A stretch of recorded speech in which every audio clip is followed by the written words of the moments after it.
on the gnarliest trails. You asked us to measure up. So yeah, we did. When life slings you mud, sling it right back. Stay strong, Toyota Trucks. Every new Toyota comes with Toyota Care, our no-cost maintenance plan. Visit your local Toyota dealer today. Find yours at Toyota.com. Toyota, let's go places. Athletes know how important it is to stay hydrated. But did you know there are other ways to hydrate besides just drinking water? In fact, milk is a great hydration option because it actually contains water, as well as electrolytes that are lost when your body sweats. So consider taking milk along with you to your next game or competition and enjoy the taste of greatness. For more help finding your greatness, visit unbottled.com. It's time to start planning for back to school. That's why I got my kids vaccinated for COVID-19, so they can be protected from COVID when they're back in the classroom. Kids 12 and older can get vaccinated. The vaccines have been researched and tested. They're safe and they work. Getting vaccinated was quick and easy. You can walk into a pharmacy to get one. We got our COVID-19 vaccine, and I hope everyone will choose to get vaccinated too. Get a free COVID-19 vaccine today. Find a location near you at covidvaccine.idaho.gov. We're Valley-wide country store. For 100 years, we've been your #1 choice for food, fuel, farm supplies, and just about everything else you could need to get you through your day. We know you work until the job is done, and so do we. For gas on the go, or a little extra to help you get down the road, you can count on us. We are proud to employ your neighbors and to be a cornerstone of your community. We're Valley-wide. Yesterday, today, and tomorrow. We're here for you. A hit in the morning, another between class, after school, and more before bed. Vaping sucks you in quick. Not to mention all the chemicals and health problems everyone's talking about. That's why thousands of teens are ready to take back their life their own way with My Life, My Quit.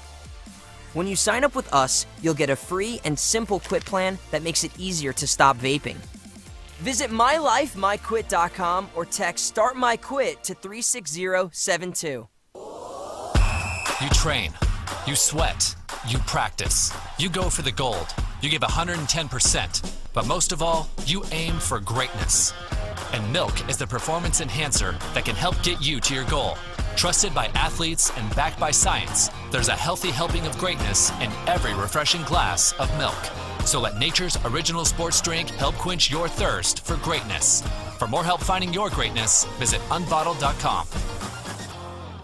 I decided to get vaccinated because I wanted to protect myself and my family and my customers from COVID-19. When I went to get my COVID-19 vaccine, it was an easy process, is readily available. Since I got vaccinated, I'm confident I'm protected against the COVID-19 virus. My life has returned to business as usual.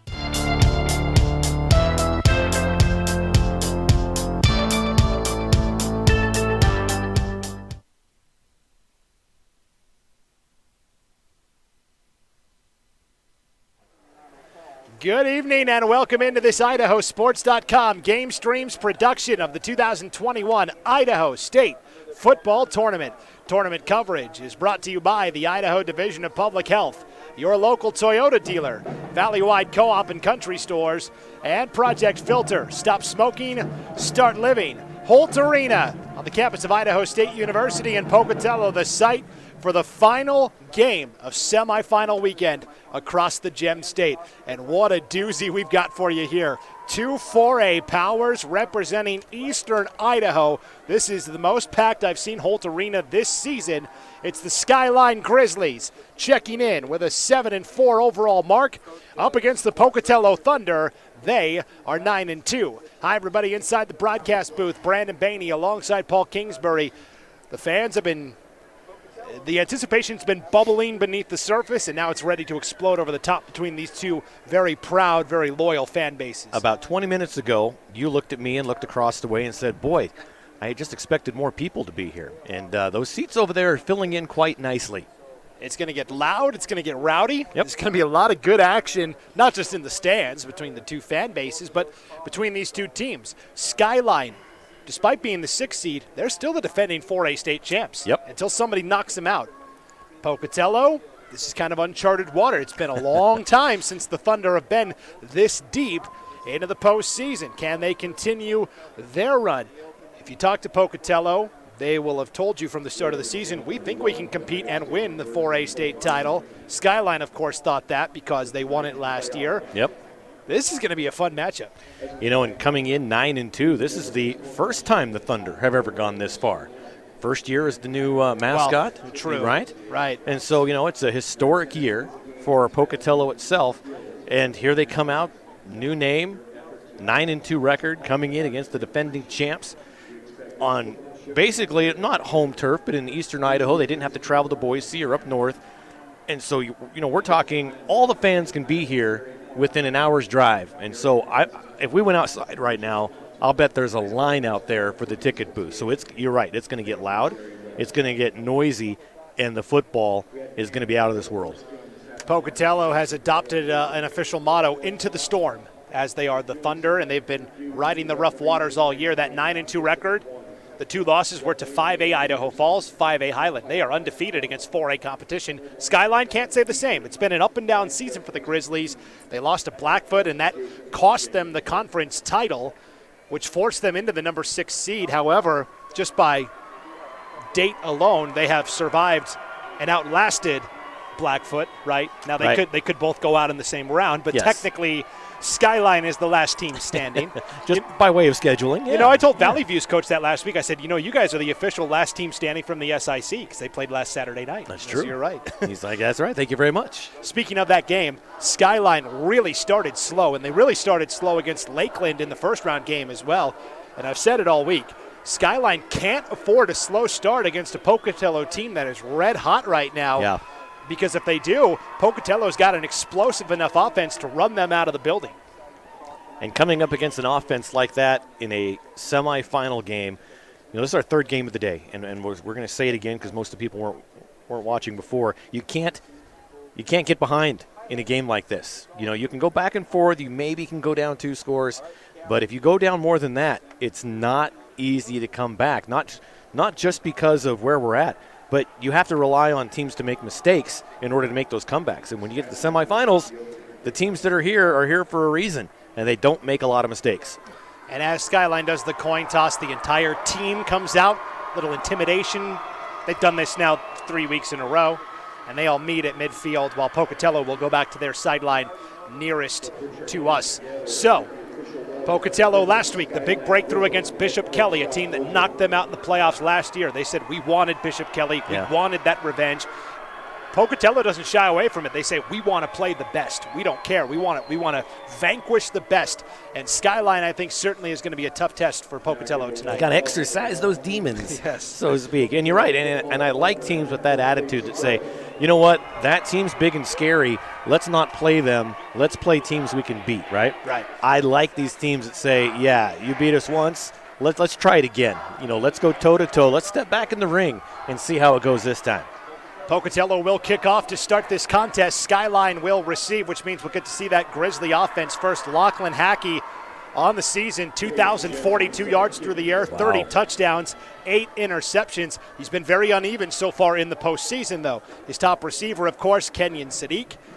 62 catches, 955 yards, and 15 touchdowns. And I'm really expecting Abron Silverio to kind of get it going. 129 carries, 741 yards, 4 touchdowns for the Grizzlies. But he's had a tough time so far in the postseason. Cade Jensen to kick off for the Thunder. And this play blown dead before it can start. The anticipation was that high. False start on Pokey. I was at Gooding last night, and that's exactly how that Gooding game started. There was an offsides on the kickoff, and then the very next opening play of the drive, another penalty. We're like, well, all right, strap in. It's going to be a long one. Pocatello in the home reds, red jerseys, red pants, blue and white trim down the sides, white letters and numbers, blue trim around them, and those dark blue Pocatello Thunder helmets.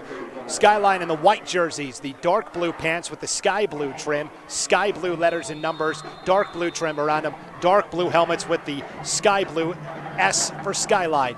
Jensen, line drive kick into the end zone for a touchback. And the two backmen kind of looked at each other and just kind of ran the other way, and I saw on the opposite side, number 6, Kenyon Sadiq, look at his teammate because he thought he was going to get it. It's kind of like two outfielders. Just let the ball go. I thought you were going to get it. Yeah, I thought you had that. No? Luckily, it goes in the end zone, and they can just play it off like, yeah, we know. We know. So 1st and 10 for Skyline, starting from their own 20, working right to left here in this opening quarter of action. It's already loud in here, isn't it? A little Yes. bit different than those the 8-man games today. Definitely. Pocatello Pep Band here tonight as well, banging the drums, making some noise. Lachlan Hackey sends Silverio into the flat right side. It's a 5-wide formation. Hackey on first down. It's picked! Intercepted at the 22-yard line. Julian Caldwell. Pocatello's defense gets a takeaway on the first play of the game. And Caldwell reached up and took it away. It was not a direct flight into his hands. He had to go up, twist a little bit, and bring it down. A very athletic move on that interception. Puts them at the 22-yard line and in scoring position. 1st and 10 for the Thunder now. At the Skyline 22, working left to right in this opening quarter of action, Ryan Payne. What can you say? He was the running back / tight end last year. Zach Park was the quarterback in the offseason. They went to head coach Dave Spillett and said, we want to swap positions. And Coach Spillett's like, okay. Ryan Payne's taken over at quarterback, and he has flourished in the role. Zach Park, meanwhile, the slot receiver on the right side, and he's done a great job as a slot back this year. 2 receivers right, single receiver to the left, 1st and 10 for the Thunder. Payne back to pass, going for the home run ball to the end zone. Julian Bowie incomplete. There's another guy, Julian Bowie, just a sophomore. Last year as a freshman really came on during basketball season. He was a starter for Pocatello's varsity as a freshman last year. Okay. Really tore up East Idaho. Didn't play the first 2 games this year, didn't go out for football. Then he said, well, hey, these guys are having a lot of fun. I think I'm going to join the team. I'm going to jump on that bandwagon. And Coach Spillett goes, yeah, we'll take you. Yeah. And he's been the home run threat in this Pocatello offense. He comes in, 31 catches, averages about 24.5 yards per catch. 2nd and 10 for the Thunder. Draw play, Reich and Echo Hawk. And Echo Hawk banging inside the 20, down to the 16. This is another fun guy. He's a sophomore too, just like Julian Bowie. He started as a freshman last year at running back for Pocatello.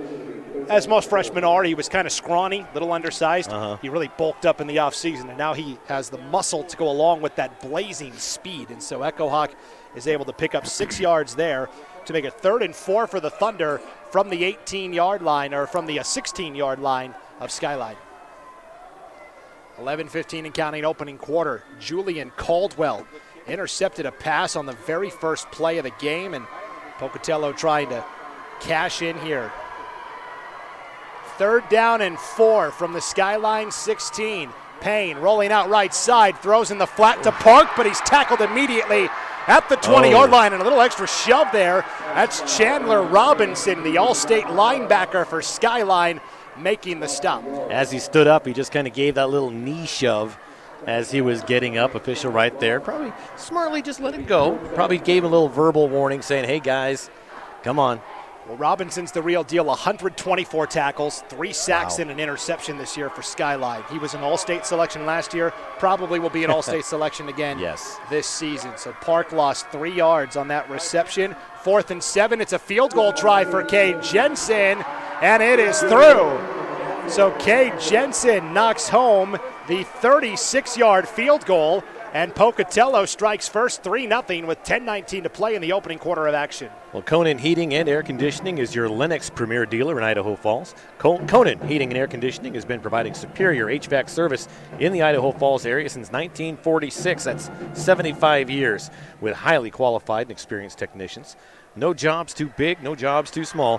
For all your furnace repair needs in Idaho Falls, trust the job to Conan Heating and Air Conditioning. Visit them online for more information at ConanHeating.com. Of course, in the city of Pocatello, the kicker that's getting most of the attention these days is Ian Hershey from Highland. Rightly so. Set a new state record 2 weeks ago in that quarterfinal win over Rocky Mountain, 58-yard field goal, and then had the game winner as time expired for Highland last night. But Pocatello has a very good kicker as well, and Cade Jensen, he drilled that 36-yard field goal to give Pokey a 3-0 lead. And Jensen will kick off again here for the Thunder. Sadiq and Galbraith back deep to return into the end zone touchback. 1st and 10 again for the Grizzlies. And this is what we talked about. Lakeland, Valley View, now Pocatello. Skyline has started slowly. They've turned the ball over in all 3 of those games. It was a fumble against Lakeland. It was a turnover on downs. They had it first and goal at the 10. Last week against Valley View, couldn't score. And tonight, the interception. An interception that turns into points on the opening drive. Boy, you got to really get your mind right after that. Lachlan Hackey has Caden Taggart in motion left to right. They'll give it to Taggart on the fly sweep. Pocatello home and ready to bring him down in the backfield. Nice pursuit from Kanan Wortley, making the stop in the backfield. So Skyline's offense, they love to bring Taggart in motion out of the slot. Sometimes they'll give it to him on the jet sweep. Sometimes they'll fake it and give it to Silverio inside. Keeps the defense honest. And so for Pocatello's defense tonight, they have to play sound assignment football because there's so many different components to this Skyline offense. And that's so hard sometimes for those defenses to not want to follow the ball or follow where you think the ball is. 2nd and 14, screen pass, far side. Kenyon Sadiq with the reception across the 20 to the 24-yard line. It'll be 3rd down. Things are all shaping up for next week's state championship games. We're going to have 2 up in the Kibbe Dome. We're going to have 1 in 2, and then 4 here. 4 in East Idaho. The winner of this game will travel to the Kibbe Dome in Moscow to play the top-seeded Sandpoint Bulldogs. They survived overtime against Blackfoot last night, 29-28. 3rd down and 6 for the Grizzlies from their own 24-yard line. Hackey back to pass, rolling out right side, stepping up, firing. It is broken up. Good coverage that time by Matt Christensen, 4th down. And Taggart went from offense to defense there as both those players absolutely skied for that football and landed hard. But it falls down incomplete. It's going to be 4th and 6. We didn't really talk about this, but the Pocatello secondary, very good. They come into this game tonight with 25 interceptions on the season, and that first one by Caldwell was number 26. Yeah, and almost 27 there. Yes. So Kenyon Sadiq to punt for the Grizzlies. That is a good high kick. It is Crew Hales fielding it at the 35. Actually, Zach Park back there across the 35 to the 37, where it'll be 1st and 10 for Pocatello. So a return of 4 or 5 yards is going to start off at their own 39-yard line unless they put it at the 40. We'll see where the actual spot is. And it's going to be on the left hash right at the 40-yard line. So 9:22 to play first quarter. 3-0 Pocatello lead on a 36-yard field goal from Cade Jensen. Ready to go on their second offensive drive of the night, moving left to right here in this first quarter. Payne out of a pistol, 2 receivers right, tight end receiver to the left. Will hand off to Echo Hawk up the middle across the 45, pushing the pile to the 48-yard line, 2nd and short. Gain of 8 for Riken Echo Hawk. You know, in the first round game when Pocatello played Bonneville, Echo Hawk had 3 carries in the first half. Pocatello got out to a big lead, and they said, yeah, you know what, why don't you come rest, young buck, and we don't really need you the rest of the game. So it's kept him fresh. And even last week against Bishop Kelly, you know, he didn't carry the ball a ton. So Pocatello coach Dave Spillett trying to keep his guys as fresh as he can, knowing that they want to make a run at the title. Smart. 2nd and 2, 2 receivers right. Sweet play, Echo Hawk off the left side as the first down across the 50. Bangs into a Skyline defender at the 48-yard line, a gain of 4 and a first down. And you watched Riken Echo Hawk. He, right when contact was about to be made, he lowered the shoulder, actually initiated that contact in order to get every inch he could possibly get out of that run. So last year he had that same mentality, but not the body frame to pull it off. And now that he's bulked up a little bit in the offseason, and really it's been Pocatello's all-state linebacker Hunter Killian who led the offseason workouts and demanded that his teammates show up at 6 in the morning to lift weights and get stronger. Well, it's paying off for him. Yes. They said last year we got pushed around too much, and that's why we exited the playoffs in the first round. 1st and 10 from the 48. Handoff again up the middle. Zach Park this time, the slot back, taking it to the Skyline 40-yard line for a gain of 8. Zach Park doing a great job getting to the opposite 40-yard line now in Skyline territory. 2nd down and a long 2 here for Pocatello. 7:45 and counting here in our opening quarter of action. This is a Skyline defense that really prides itself on getting stops, coming in, only allowing 15.6 points per game. Chandler Robinson we talked about already. That defensive line is really performed well in the playoffs with Johnny Basic and Keanu Kishiyama really leading the way up front. 2nd and 2 for Pocatello at the 40-yard line of the Grizzlies. 2 receivers right, single receiver to the left. Handoff again. Echo Hawk has a big hole left side. 35-30, 25, and brought down around the 21-yard line. My God, just absolutely, like if you ever watched steer wrestling, that's what happened. He came right up next to him, jumped up in the air, and just brought him down. But tell you what, Echo Hawk is fast from the start. He gets the football, and he's at full speed. I mean, there's no workup to it. There's no warm-up. Gets the football, one step, he's gone. Gain of 18 for Riken Echo Hawk on that carry. 1st and 10 for Pocatello. Ball at the Skyline 22. Already leading 3-0, 6:50 and counting opening quarter. 2 receivers left. Single receiver to the right is Matt Christensen. Paying out of a shotgun formation. Handoff again to Echo Hawk right side. Waiting for his lineman. Now breaking it outside. The 15 and down to the 10-yard line is Riken Echo Hawk. That time you saw the patience as he waited for 2 of his offensive linemen to establish blocks. Then he hit the hole. And he actually outrun his blockers. He had nobody in front of him. He looked. He had 3 Skyline defenders in front of him. He knew he didn't have any blockers to help him out, so he just ran right into him again to try and get as much as he could out of it. No fear. No fear. Gain of 12 for Echo Hawk makes it 1st and goal for Pocatello at the 10-yard line with 6:20 to play here in our opening quarter of action. 2 receivers left, single receiver to the right. As Paul sips on some refreshment. That really came through on the mic. Some Mountain Dew. Paying out of a pistol. 1st and goal from the 10. It is Echo Hawk up the middle, lowering the shoulder and taking it into the end zone for a Pocatello touchdown. It took it right at Parker Kucera.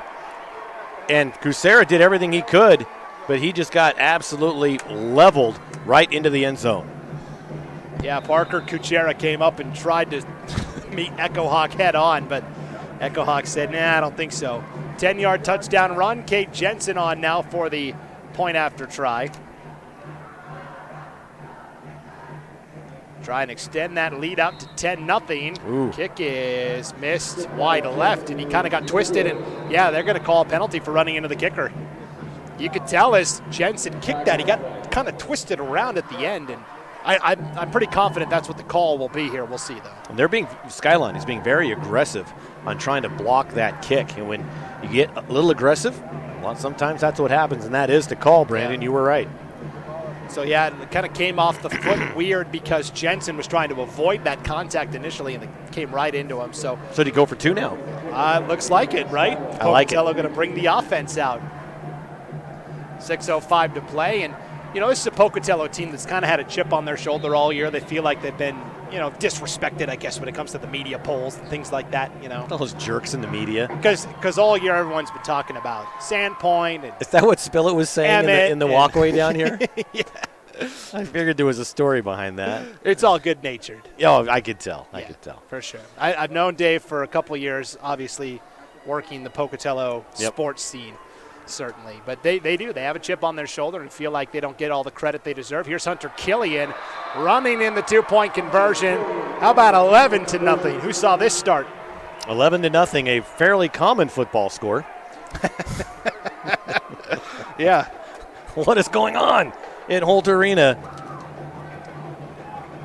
Rockwell Homes in Idaho Falls is Southeast Idaho's #1 home builder. By using local subcontractors and upholding the highest quality standards, Rockwell Homes strives to exceed your expectations to create a unique and innovative home tailored to your needs and lifestyle. Are you ready to start building your dream home? Let Rockwell Homes help design the perfect place for you and your family to call home. To see available homes, floor plans, and other great information, go online, rockwellhomes.net. The Johnson family and everyone at Rockwell Homes are proud of the local student athletes and want to wish them all the best of luck in the state football tournament. 6:05 to play, first quarter. Pocatello leading 11-0, and this is kind of what I was talking about in the pregame. Skyline, if they start slow, you know, Pocatello's offense a little more high octane than Lakeland and Valley View. No disrespect to those teams, but this offense is really clicking on all cylinders. Yep. And now this drive to me becomes a must-score drive. Oh, absolutely is. Jensen, another kick into the end zone touchback. Galbraith keeps going for him, but unless he's Gumby, I don't think he's going to be able to keep his feet out of the end zone and stretch back and get that. Oh, Gumby. Wow. How many people get that reference? On the Wayback Machine on that one. I like it. 1st and 10 for Skyline, starting again at their own 20-yard line. 6:05 to play first quarter, down 11-0, working right to left here in this opening quarter of action. No, you and I have been here all day. We did 2 8-man games before this. So looking down, it's like, where'd all these players come from? Yeah. A little jarring. 5 wide here for Skyline. Screen pass caught in the flat. Sadiq, 20, the 25. Broke a tackle, still going to the 30, and finally getting pushed out of bounds around the 37-yard line. And this is the physical specimen that is Kenyon Sadiq. 6'4", 205, and an absolute matchup nightmare. You know, and he was going to be down. They had his jersey, and then you saw Tyson Krupp, the 6'3", 280 offensive lineman for Skyline, come from behind and just lay a push. It loosened the grip. Sadiq was free again, and he picked up those extra 4 or 5 yards. Sadiq had 3 touchdowns receiving and a rushing touchdown in that victory over Lakeland in the opening round. Sadiq, gain of 17. Now here's a handoff to Abron Silverio, breaking it outside to the 45, up to the 47. Lost his helmet at the end of the play as Silverio has enough to pick up the first down. So he's going to go to the sideline and have a seat for a play. But boy, what a great pickup. Gain of 11 for Silverio, and he's a good speed back. I haven't seen him run outside too much yet in the playoffs. It's been mostly between the tackles. But when he gets outside, look out. We talked about coming in, Silverio averaging 5.7 yards per carry. It's pretty good out of the backfield. Yeah. So Silverio will check out for a play. 3 receivers right, single receiver left. 1st and 10 for Skyline from their own 48-yard line. Hackey, screen pass again. Sadiq caught in the flat across the 50. Stiff arm delivered and brought down at the 46-yard line of Pocatello. Both of these teams have so much speed, so much physicality. Every play is just rock and rock, coming together. I mean, this is so a 5-yard gain there to Sadiq. These are the two titans of East Idaho football this year, and we get Rigby Highland, 2 East teams in a 5A showdown for the title. I think a lot of fans feel like maybe this could be, Pocatello and Skyline the championship. Of course, Sandpoint up north says, well, we want to say something about that. Excuse me? 5 wide. Hackey throwing. Sadiq again on a curl route. I think he's a yard shy of the first down. Caught up to the 47-yard line. 3rd and 1. Great job to him, though, because he knew he was going to get hit and hit hard. Still, jumped up for it, caught the football, brought it down. So to the 43, where it's 3rd down and a short 1 for Skyline. 4 minutes to play first quarter. Grizzlies trailing 11-0. Yeah, the scoreboard's not wrong. It really is 11 11. to nothing. That's right. This one goes to 11. 2 receivers either side. Handoff to Silverio. Oh, man, I don't think he got there, and the ball came out at the end as well. We'll see what they call here. Pocatello thinks they got it. Skyline fell back on top of it, and I think Silverio is short of the first down. He is. Didn't gain any yardage. Nope. Fell straight back down. So 4th and short. You got to go for it here. Certainly. 3:20 to play before halftime. This is a Pocatello defensive line that's not big necessarily, but they're quick. Yeah. Aggressive to the ball. 4th and inches. 4th and 1 officially, we'll call it. Hackey out of the shotgun, a back on either side of him. Might be trying a hard count. Handoff to Silverio, looking for the edge, and he got the first down. Needed a yard, got just that. Good burst to the outside. Finally brought down on the play by Caden Huddle of Pocatello, but Skyline picks up the first down. A big first down it was, keeps it moving. Clock 2:58. Tell you what, I'm glad I came over this weekend. Yeah. I think this is a fitting finale for semifinal weekend. It really is. In the state of Idaho. Those guys had great games last night. Triple overtime with Rigby, and Highland was a great game, and Sandpoint was a great game, and my 3A was kind of a stinker. And, I'd like to have a really good game to finish off this day, right? Yes.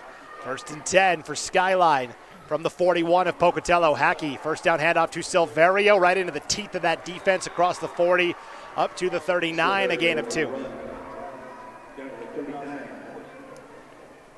Makes it 2nd and 8 with 2:15 and counting here in our opening quarter of action. Ball is at the 39-yard line of Pocatello. This is a Good time-consuming drive here Yep. for the Skyline offense.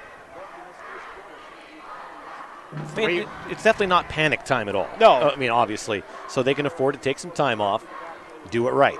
5 wide, 3 to the right. Another screen pass. Sadiq catches it at the 40 and up to the Pocatello 36-yard line. Third down.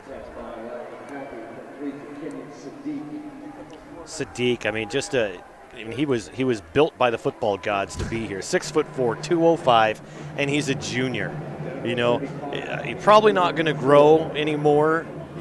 Maybe, I don't know. I haven't looked at his growth plates lately.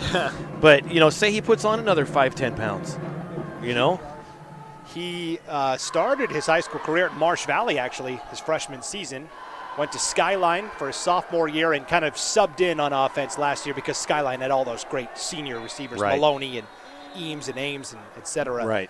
And so he kind of got his feet wet, and now this year he is the guy on offense. Timeout taken here by Pocatello, their first of the half.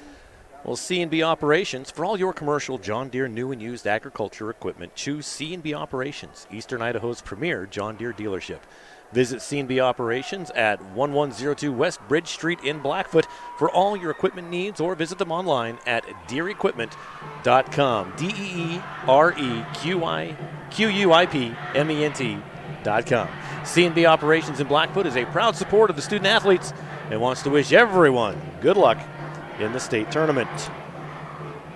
Tournament. And Bouchard Realty, the Bouchard team at Silver Creek Realty Group, where helping families and their community with all your real estate needs is their first priority. They're grateful to be able to serve all of Southeast Idaho to help you find your next home. The Bouchard Realty team wants to wish all the teams, especially Pocatello, good luck in tonight's game.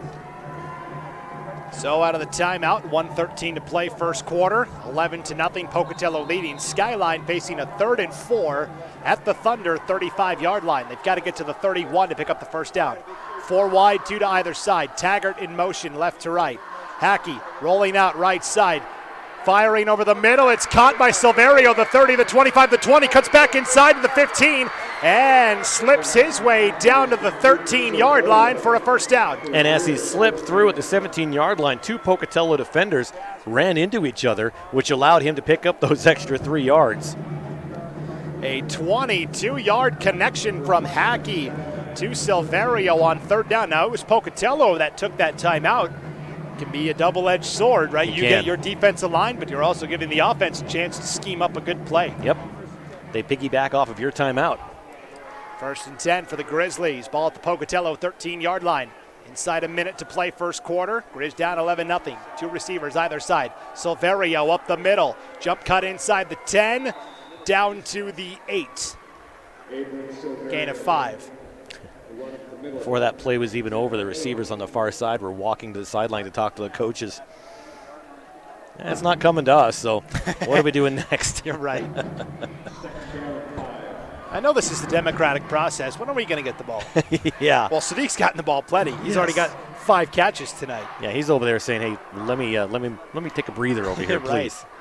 2nd and 5 for Skyline. 20 seconds to play first quarter. Ball is at the Pocatello 8-yard line again.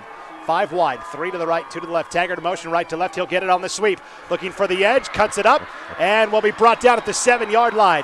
Hunter Killian leading the charge, and also Carson Christensen helping finish off the play for Pocatello, and that will take us to the end of the first quarter. 11-0, Pocatello with the lead. Back in a moment, you're listening to the 2021 Idaho High School Football Playoffs and the 4A Semifinals on IdahoSports.com. Lead the charge into a brighter future with the all-new 2022 Volkswagen ID4. With an EPA estimated range of 250 miles, the ID4 knows how to go the distance. It's an electric SUV that's as fun to drive as it is stylish and functional. You don't have to sacrifice good looks for great performance. So stop by our dealership today and jumpstart your year with the Volkswagen ID4. Teton Volkswagen, where it's always no problem to buy and service your vehicle.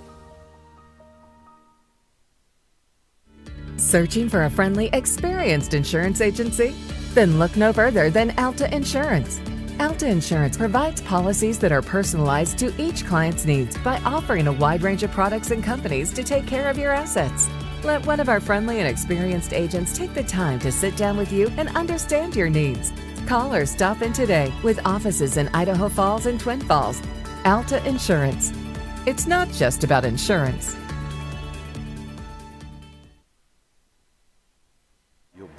Welcome back to my girl. You caught Paul Kingsbury singing off air there. Welcome back to Holt Arena. I gave you the 5-second heads up. I don't pay attention to you. Anyways, back in Holt Arena, start of the second quarter. Pocatello leading Skyline 11-0 in this 4A semifinal showdown. But as we start the second quarter, Skyline working left to right. 3rd down and 3. From the 6-yard line of Pocatello, trying to run up the middle is Silverio, and again, that ball snuffed out. It's going to be 4th down and 1, it looks like. As Silverio was only able to pick up 2 yards, he needed 3. So it's 4th down and 1 now for the Grizzlies. And really actually closer to 4th and 2, it looks like officially, so. Yeah. This is a big play for the Grizzly offense. They've marched the ball all the way down the field. They've got to get to the 3-yard line to pick up the first down. It's 4th and 2 at the Pocatello 5.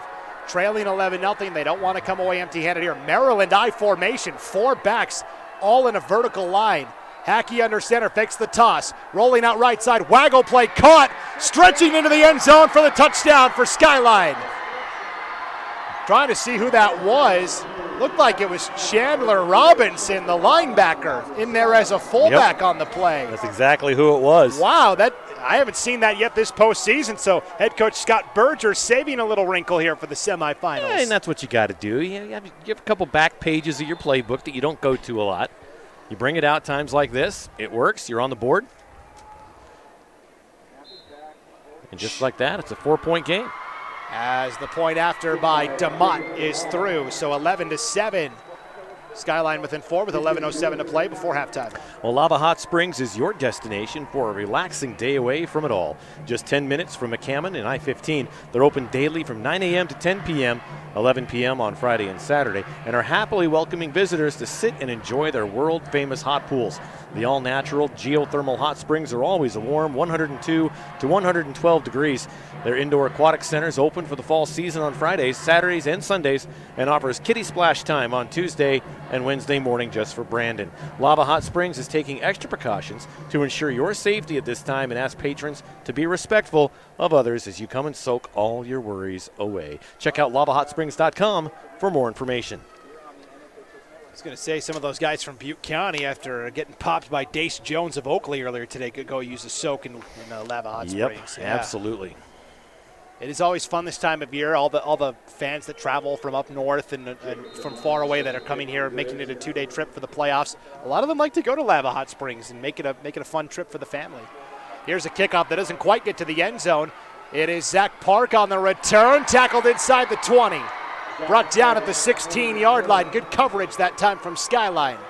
And Crew Hales was in a bit of a tough spot because he needed to make a block, but they were turned just far enough. If he would have been rung up for a block in the back, so he had to just watch on helplessly as the defender tackled his buddy. That happens sometimes. 1st and 10 for Pocatello. Actually, let's see where they put this. Yeah, at the 14-yard line. Thunder working right to left here in this second quarter, leading 11-7.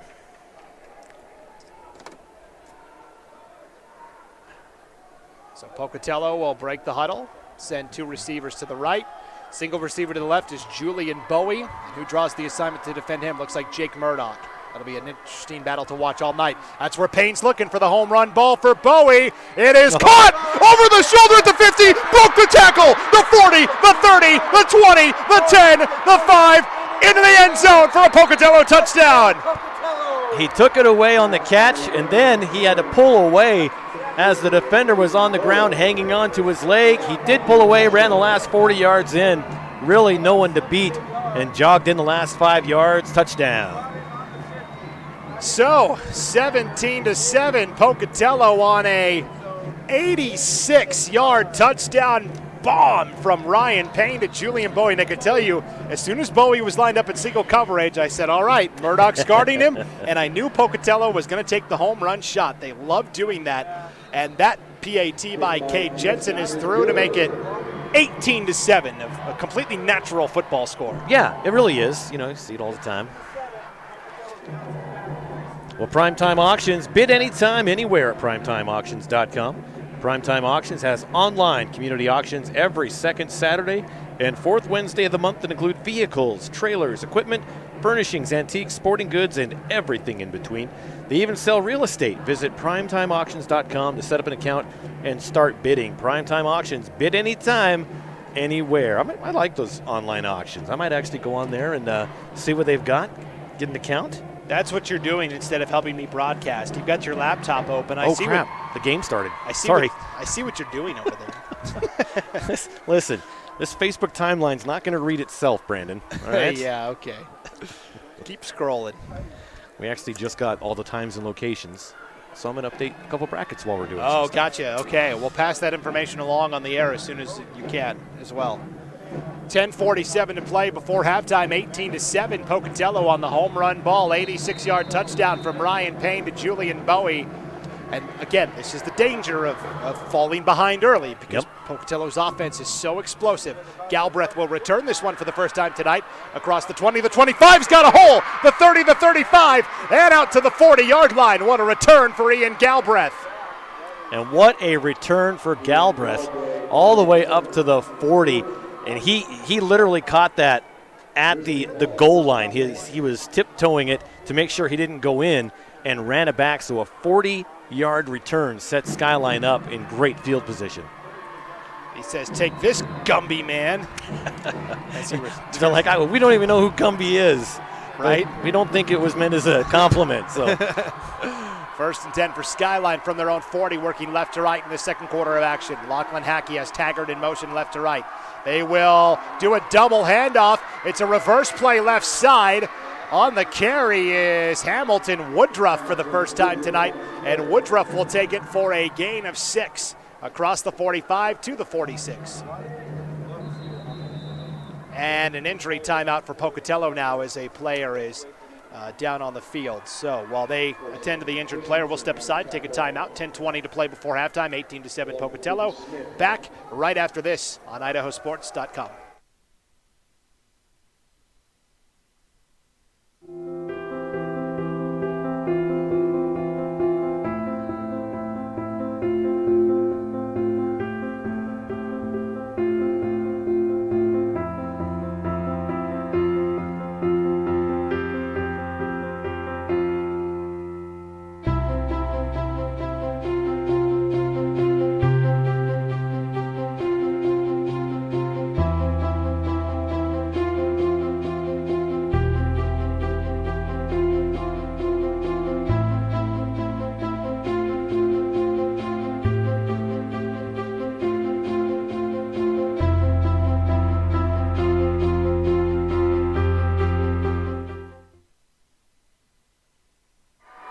Back inside Holtz Arena, Luke Smith, the injured Pocatello player, a good defensive lineman. 10:20 to play before halftime.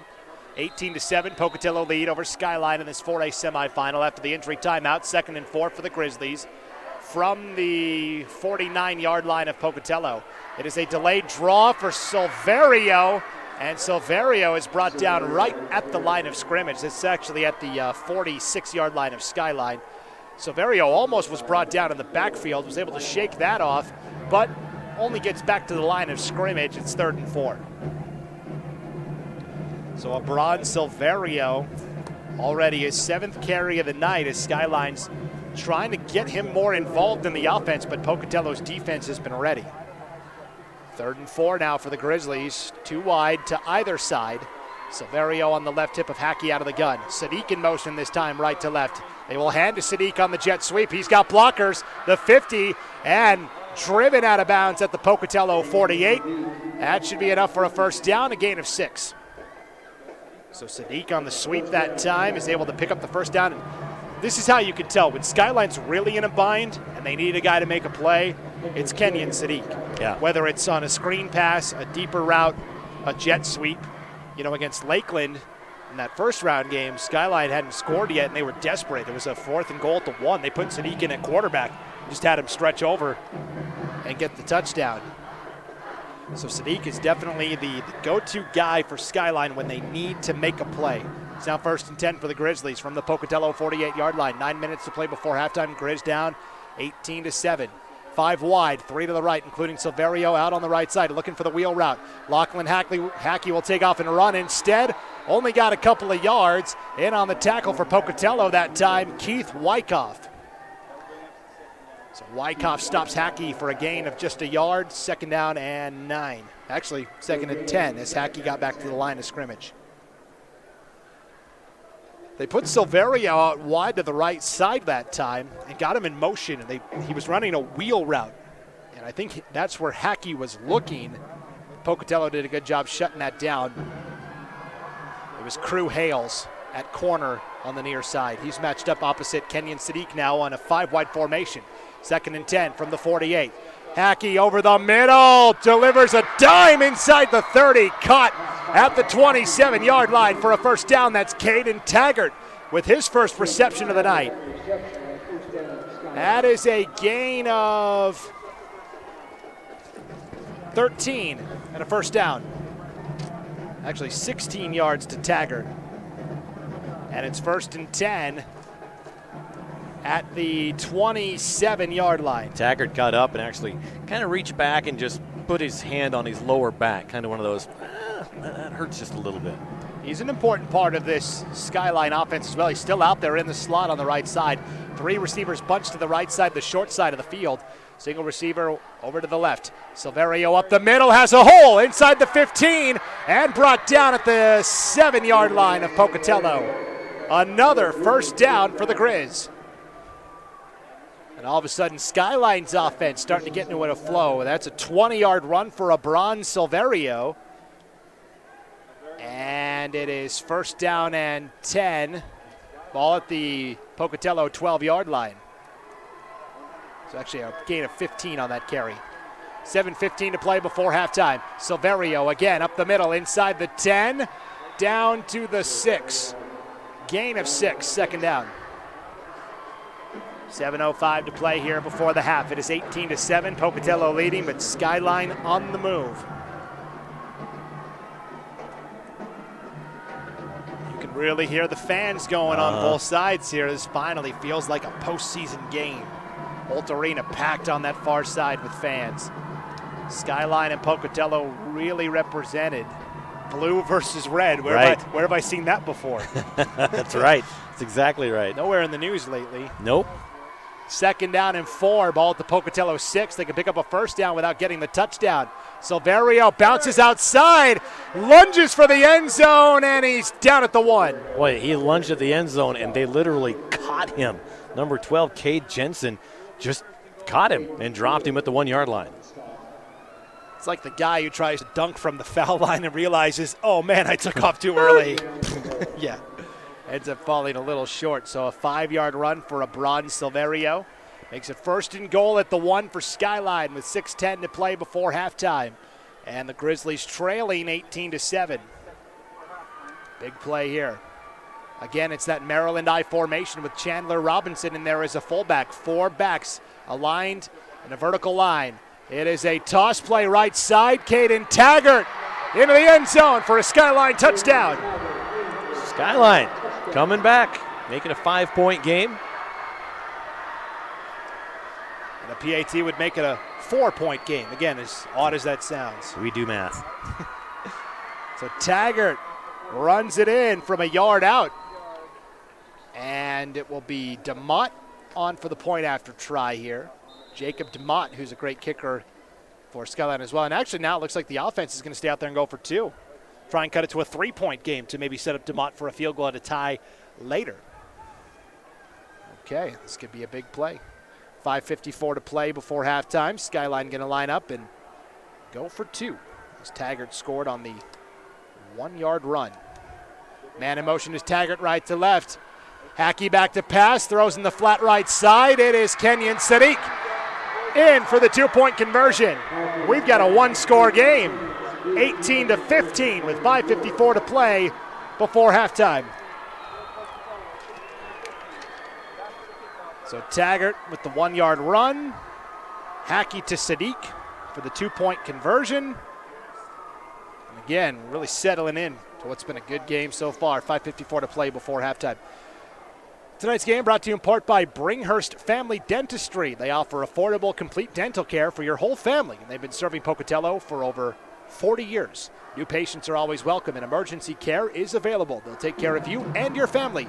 Areas that they can help with include professional teeth whitening, implants, bridges, braces, extractions, and dentures.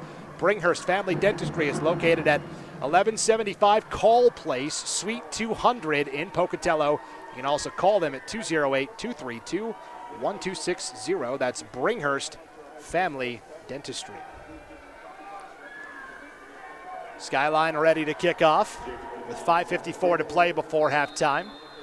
DeMott to kick. Zach Park, Crew Hales back to return through the back of the end zone for a touchback.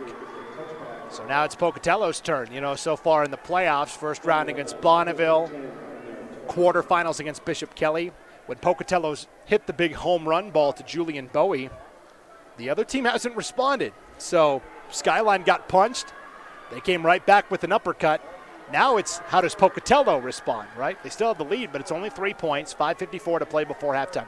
The one thing in Pocatello's favor is they do get the ball to start the second half. So 1st and 10 for the Thunder from their own 20, working right to left here in this second quarter of action. Two receivers right, tight end receiver to the left. Tailback Echo Hawk on the right hip of Payne out of a shotgun. Skyline showing blitz. Hand off to Echo Hawk off the right side to the 25 and stretching for the first down. I think he got it across the 30 up to the 31-yard line. A gain of 11 and a first down. Chandler Robinson coming up to make the stop for Skyline, but Echo Hawk gets 11, and boy, his last 4 carries have all gone for double-digit yardage, 18, 12, 10, and 11. Really churning out the yardage on the ground. 1st and 10 for Pocatello from their own 31-yard line. Payne out of a shotgun, 2 receivers left, single receiver to the right. Again, Echo Hawk on the carry across the 30 and spinning to the 35, down to the 36. A lot of late pushing and shoving in there on both sides. They'll separate the two sides, disperse the crowd. 5-yard run for Echo Hawk. So as of right now, we've got a doubleheader next week. 2 games Thursday, 2 games Friday. The 2A and 1A D1s are on Thursday at 6:30 and 9 o'clock. And on Friday, 5A at 8:15, 3A at 5:30. Okay. We'll go over that in more detail at halftime when we've got. So I don't know when the 4A is going to be. Time it's up north. Yeah, Never mind. Up north in the Kibby Dome. That's right. That'll be part of the doubleheader as well with the 1A D2 Correct. final between Carey and Kendrick. So this is the last piece of the puzzle. We can kind of pretty much fill it in. We just don't know the opponent yet for Sandpoint in that 4A title game. 2nd down and 5 out of a shotgun. Payne on a quarterback keeper and taking it to the 37-yard line. Gain of only a yard. We'll call it 2 to make it 3rd and 3. And that was Keanu Kishiyama in on the tackle for Skyline. He's played really well this postseason. Him and Johnny Basic on that defensive line both have done a tremendous job. So 2-yard run for Payne. That's his first carry of the night to make it 3rd and 3 now for Pocatello. 4 minutes to go before halftime. 3rd and 3 for the Thunder from their own 38-yard line. Skyline's got everybody bunched in tight in the box. No safety help up top. Pocatello out of a pistol formation here, and I think Ryan Payne sees it. We'll have to see. Skyline looks like they're bringing a heavy blitz. They are. Payne rolling out right side. If he can get it off in time, he's demolished. Back at the 25-yard line by Chandler Robinson. Whoo, what a hit. Big hit taken for a loss. That's going to be up 4th and about 13, 12 and a half, 13 yards, and the clock continues to run. 3:25 and counting before halftime, and you saw it. Skyline brought like 8 guys that time, and if Payne could have just gotten it, there was no safety help. So, I mean, very risky defensive play, but it paid off as Payne gets sacked for a loss of 10 on that play. And now Pocatello will have to punt for the first time tonight. Good punt uncorked, and it's bobbled but caught at the 40-yard line as Galbraith made it interesting across the 45 to the 46-yard line where it'll be 1st and 10 for Skyline. and bodies tripping all over each other as they're trying to stand up. The officials come in and say, everybody's just tripping. No one's doing it on purpose. Just get up, go to your sidelines. Right. An old-fashioned turf monster. Right? That's right. Here at Holt Arena. 3:01 to play before halftime. 18-13. Pocatello lead is 3, but it's Skyline with the ball here and a chance to take the lead for the first time tonight. Skyline working left to right here in this second quarter of action. 1st and 10 from their own 47-yard line. They've got 2 receivers right along with a tight end, single receiver to the left. Hackey out of the gun. Back to pass, slinging it in the flat. Caught far side by Sadiq. Hurdles a defender at the 50-yard line. Penalty flag comes out. You can't hurdle. And that will be against Kenyon Sadiq. There's very specific instances when you can hurdle if it's for safety. You can't just hurdle him to look cool. I mean, he looked like he was going up for a dunk to posterize the guy. So Sadiq made the reception for a gain of 4, and you're exactly right. So what's the official call there? Unsportsmanlike conduct? Is there an actual anti-hurdle call? I don't know. Skyline fans don't like it. They wanted the style points. They're booing. Oh, yeah. That's a clear rule. I've said this pretty much every single game I've done in the postseason. Just because it didn't officially count in the game, still put that one on the highlight reel. Yes, exactly. It still happened. Yeah. And it was still cool. That still shows off your freakish athletic ability. Yeah, right. So that actually is a big penalty because it's a 15-yarder. It's now 1st and 22 for Skyline from their own 35-yard line with 2:30 to play before halftime. 5 wide, 2 to the left, 3 to the right, including Sadiq on the far side, right side. He gets it on a screen pass. Sadiq caught at the 35, up to the 40, and that's it. Knocked out of bounds at the 41-yard line. In on the stump for Pocatello, that time Crew Hales. A gain of 6 on the screen pass to Sadiq. Really embodying the possession receiver, right? All of his passes have been pretty much screen passes, and then use that big body to pick up what yardage you can. 2nd and 16 now for the Grizzlies from their own 41-yard line. And again, 4 wide, 2 to either side. Silverio on the left hip of Hackey out of the gun here. Taggart in motion left to right. Now 3 receivers to the left side. Hackey rolling out that way, on the run, firing. Caught by Taggart at the 45-yard line. A pickup of just 4 to make it 3rd down and 12. 1:40 to play before halftime. 3rd and 12 for the Grizzlies from their own 45-yard line. 1:40 to play in the half. Skyline trailing by 3, and this is an important drive for the Grizzlies here because they kick off to start the 3rd quarter. So a chance to get momentum back on their side and then bear down defensively for Pocatello to start the second half. But they've got to convert this 3rd and 12 first. 2 receivers either side. Hackey alone out of the gun, tight end to the right side.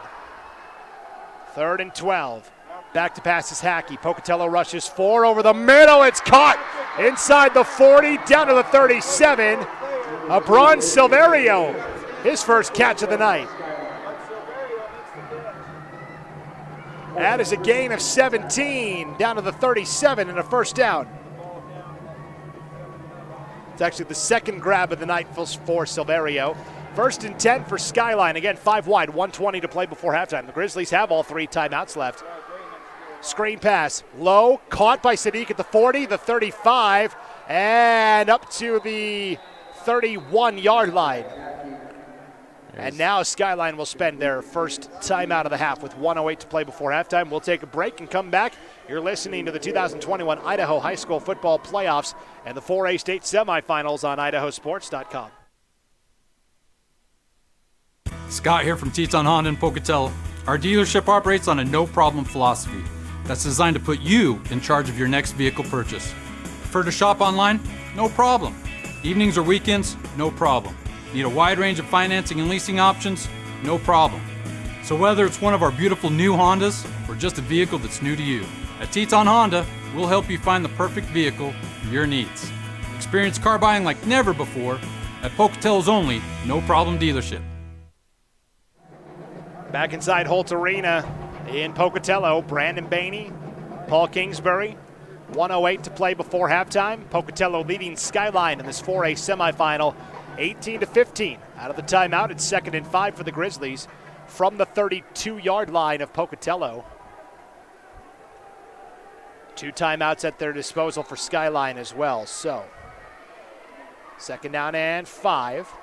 Hackey out of the gun. Taggart in motion, right to left. Taggart will get it on the sweep play, looking for the edge. The 30, the 25, cuts to the 20, and down to the 17-yard line is Caden Taggart. That's enough for a first down for Skyline. Clock will stop while they move the chains with 1 minute to play here before halftime. That is a gain of 15 on the sweep. Left side that time for Caden Taggart.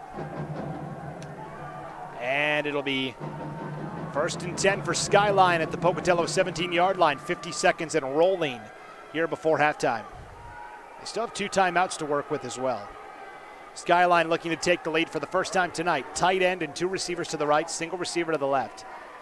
Hackey back to pass, rolling out right side, firing at the 15, caught near side, out of bounds around the 13-yard line. On the reception that time for the first time tonight, Ethan Nottestad. Nottestad makes the reception for 4 to make it 2nd down and 6 for Skyline with 35 seconds to play before the half.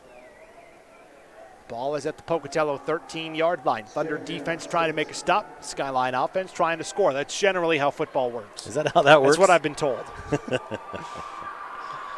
As I said that coming out of my mouth, I thought, this kind of sounds dumb. But here we are. Sadiq in motion right to left. He'll get it on his sweep. Cutting outside to the 10. Spun and pushed back at the 10-yard line. We'll see where they mark the forward progress. Skyline wanted a late hit against Pocatello. Won't get it. Meanwhile, for Sadiq and Skyline, they take their 2nd timeout. That is a run of 3 yards for Sadiq, and he should have cut it upfield. He tried to bounce it to the outside, so Sadiq only gets 3 yards. Skyline burns its 2nd timeout. We'll take another timeout. 27 seconds to go before halftime. 18-15. Pocatello by 3. Back in a moment on IdahoSports.com. It's not a secret that finding a new car this year is a little tricky. Between chip shortages and supply problems, there's more reasons than ever to come to our no-problem dealerships when you need a new car or truck. Our acquisitions team works hard to make sure that we have a great selection of vehicles to choose from, and our easy-to-buy, easy-to-do business with sales team is ready to deliver the same great value price that we've had for nearly 20 years. Teton Toyota, where it's always no problem to buy and service your car. 27 seconds to play before halftime inside Holtz Arena. Pocatello leading Skyline 18-15 in this 4A semifinal showdown. Winner advances to the 4A championship next week in the Kibbie Dome up in Moscow, where the top-ranked and top-seeded Sandpoint Bulldogs await. They survived Blackfoot 29-28 in overtime last night. Could we be headed to a similar result in this semifinal? We'll have to wait and see. 3rd down and 3 for Skyline out of the timeout. Ball at the Pocatello 10-yard line. 25 seconds to play before halftime. Jump pass over the middle. Caught Taggart inside the 5, down to the 2. And again, Skyline will take their 3rd and final timeout to stop the clock with 20 seconds to play before the half. Down to the 2-yard line. A gain of 8 on the pass from Hackey to Taggart. And we'll just go ahead and keep it right here. Thomas, Holman, and Weiler. They've served East Idaho for over 25 years. The law firm offers extensive experience in a wide range of legal services and represents a broad range of clients, from local individuals to international corporations. They realize how important a client's case is to them individually, so they strive to give each case the attention it would receive if the client was handling it themselves, no matter the size. If you need an attorney, call Michael White at Thompson, Holman, Weiler today at 208-522-1230 or visit their website at thwlaw.com. Thompson, Holman, Weiler, proud to support Skyline football and wish the Gridleys good luck in tonight's game. 20 seconds to play before halftime. 1st and goal for Skyline at the Pocatello 2. Grizzlies trailing 18-15. No timeouts remaining for Skyline as well. So, could get interesting. Could get very interesting. There's no first down to stop the clock. If you do run the ball and don't get in, you got to hurry up and spike it or try to score. 5 wide here for Skyline. Let's see if they do a quarterback draw with Lachlan Hackey. Taggart in motion right to left. They fake it, quarterback draw, diving into the end zone for the Skyline touchdown. Boy, you can just see that play developing almost in slow motion. He takes it, the man in motion, there's the first decoy. Everybody kind of looks at him and says, okay, they're not giving it to him. He snaps the ball, takes a step back, looks at receivers. Everybody kind of takes a little half step backwards, and he sees it wide open, shoots the gap, dives into the end zone for the score. You know, I don't fancy myself a football expert or aficionado or anything, but I had a good feeling that it was going to be a quarterback draw when they spread him out 5 wide like that. Exactly. Get the defense out of here. DeMott, extra point is through. And how about this? Skyline leads for the first time tonight, 22-18, with just 16 seconds to play before halftime. That was a textbook 2-minute drill from Skyline.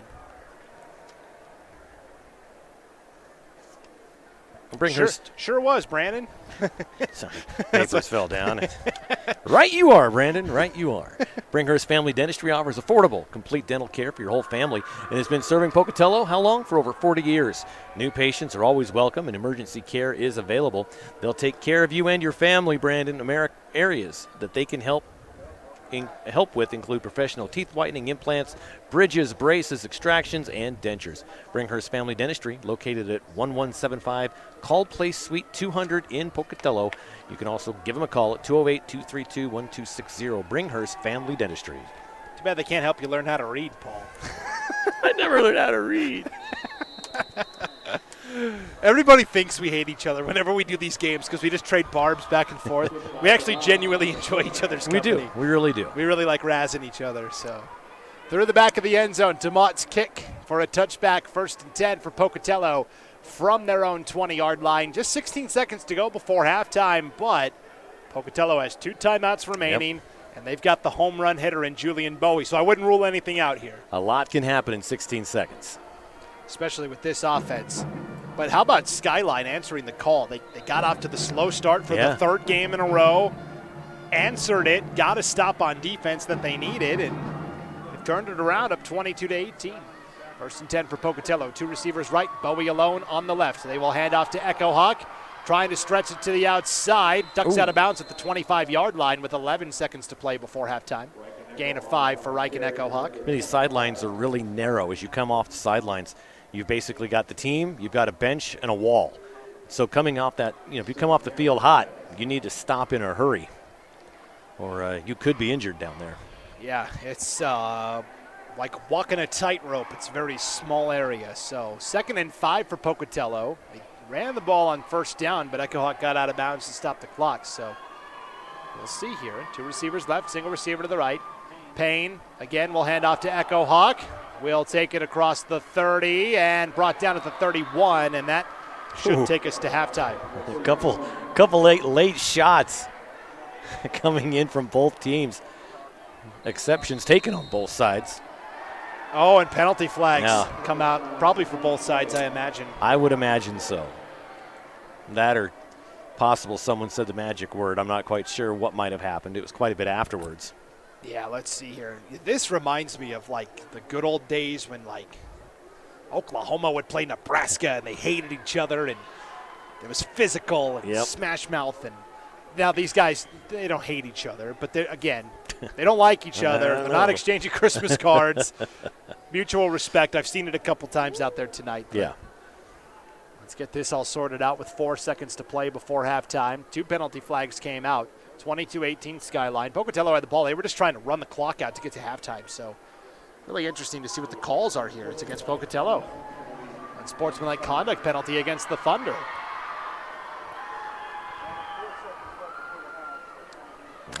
Both flags, both officials saw the same thing, and that was a Pocatello player in the wrong. Saw or heard. Yeah, could be heard as well. Yep. Now Skyline's got everybody back at the 40-yard line, like Pocatello's going to throw a Hail Mary or something. They're not letting him score. They were trying to run the clock. Yeah, it's done now. Halftime, 22-18. Skyline, the defending champs, trying to get back to the 4A state title game for the 2nd year in a row, leading Pocatello at the halftime break, 22-18. 20-18. We'll step aside and come back with the halftime show in just a moment. You're listening to the 2021 Idaho High School Football Playoffs and the 4A State Semifinals on IdahoSports.com.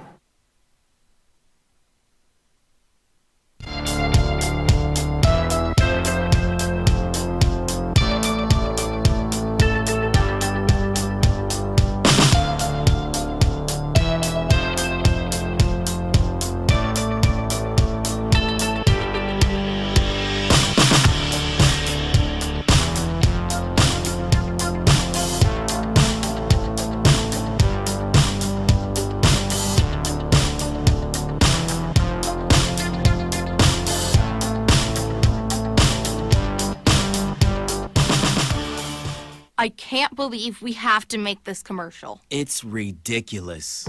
You'll think it's ridiculous too. Listen to this. This commercial is about, well, it's about parents being rude at high school athletic events. Ridiculous, right? It gets worse. Studies show more than 75% of new high school officials are quitting because of bad adult behavior. So now there's a shortage of refs here in Idaho, in almost all sports. No officials means no more games.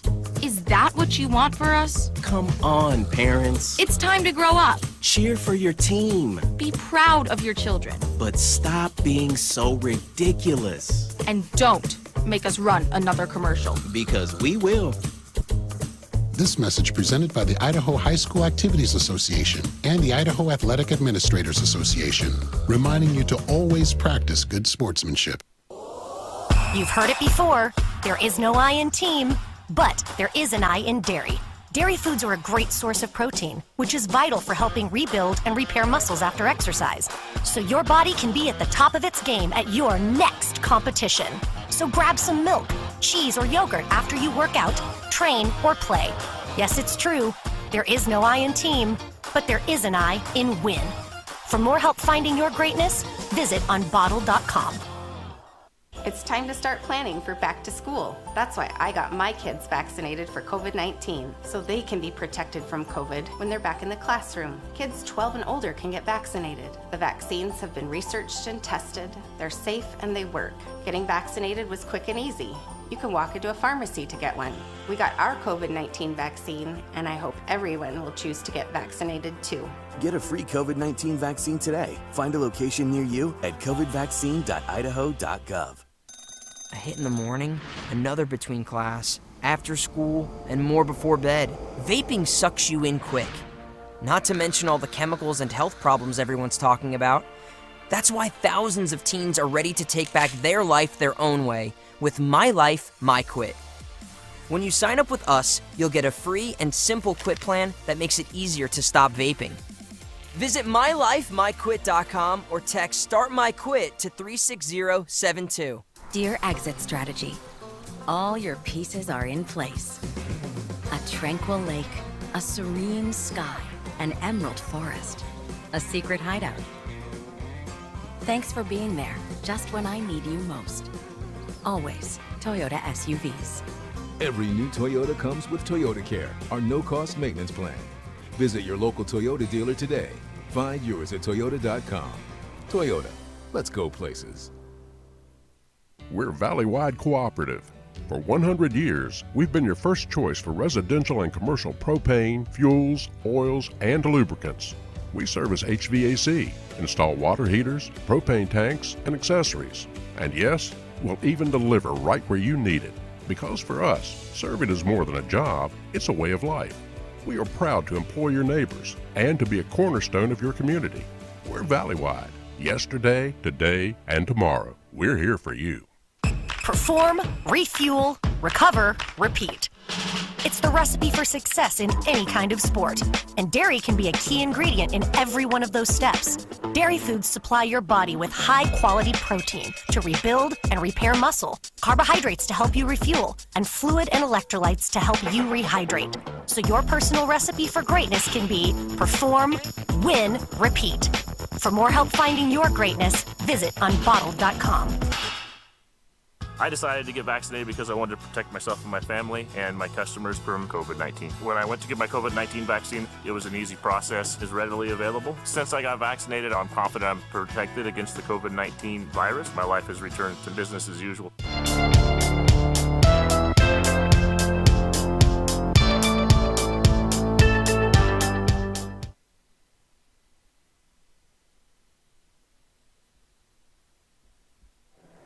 It is halftime here inside Holt Arena on the campus of Idaho State University in Pocatello. Brandon Bainey alongside Paul Kingsbury here at halftime of this 4A semifinal showdown. Two Goliaths of the Eastern Idaho football scene. Really enjoyable first half of action.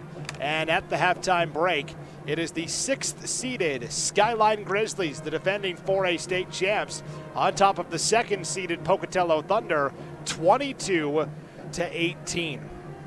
We had a little defense, had a little offense. Really, the defense set the tone early, and then the offensives were kind of like, hey, we don't like this. Let's get some points. And 22-18, Skyline the lead at the half. It started with Skyline receiving the ball, and on their very first play of the game, Lachlan Hackey threw a pass into the flat on the left side. Julian Caldwell intercepted it for Pocatello. Thunder had the ball basically at the Skyline 20, and in what seemed inconsequential at the time, but as we look back at the end of the game, might turn out to be the game-winning play. Skyline's defense was able to hold Pocatello to a field goal as Cade Jensen knocked home the 36-yard kick to make it 3-0 Pocatello. Skyline goes 3 and out on their next drive. Pocatello gets it back. Riken Eckelhawk, 10-yard touchdown run. 11-0 Pocatello. 6:05 to play in the first, and that was the score at the end of one. And you thought, oh boy, here we go. Another slow start for Skyline. Will they be able to dig themselves out of another early hole? The answer, yes. Skyline, opening drive of the second quarter, moves the ball down the field. They run a Maryland I formation at the goal line on the 5-yard line where there's 4 backs in a row, including the quarterback Hackey under center. They run a waggle play to linebacker Chandler Robinson, who came in on the play as a fullback. 5-yard touchdown connection. Skyline was on the board, 11-7. Very next drive, Pocatello, very next play. 86-yard bomb from Ryan Payne to Julian Bowie. And just like that, Pokey was back on top, 18-7. He thought, okay, Pokey answered the call. But then it was Skyline sandwiching 2 long touchdown drives in between a 3 and out from Pocatello to ultimately take the lead back 22-18. Caden Taggart scored on a 1-yard run to make it 18-15, and then they got the stop on Pocatello, and then right before halftime, a brilliant 2-minute drive executed by Lachlan Hackey. He capped it off with the 2-yard touchdown run to make it 22-18. Skyline at the half, and that was so critical right before halftime because Skyline kicks off to start the third quarter. That's right. And if you can get that ball starting off that second half, you can get the momentum going back your way. You get back into the flow of things for the second half. In a nice, tight game like this, it matters. Sometimes the score is such at halftime, but it's like, well, good. They get the ball. But this, it matters. Every possession in this second half is going to matter. It's going to be key, and Pocatello will get first crack at it down by 4. I just added up. I was curious. The total number of plays in the first half, basically I took the rushing attempts combined with the passing attempts. For Skyline, they ran 35 plays in that first half. Pocatello only ran 16. Oh, wow. So that's more than double to Skyline. Now, a couple of reasons for that. One, the 83-yard touchdown pass, or the 86-yard touchdown pass from Payne to Bowie. Right. That was a 1-play drive. And Skyline really has controlled the time of possession and obviously the pace of the game. 35 plays to Pocatello 16. Total yardage in the first half, Skyline had 75 yards on the ground, 129 yards through the air, 204 yards of total offense.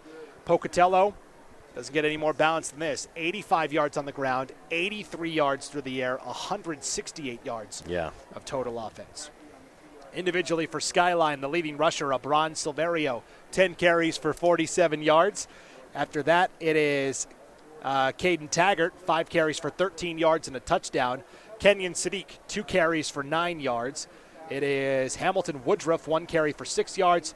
And Lachlan Hackey, 2 carries, 2 yards, and a touchdown.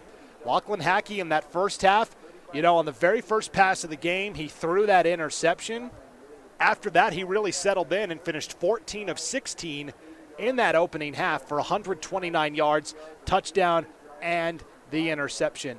Leading receiver, no surprise, Kenyon Sadiq, 7 catches for 51 yards. It's Abron Silverio, 2 catches for 40 yards. Caden Taggart has 3 grabs for 33 yards.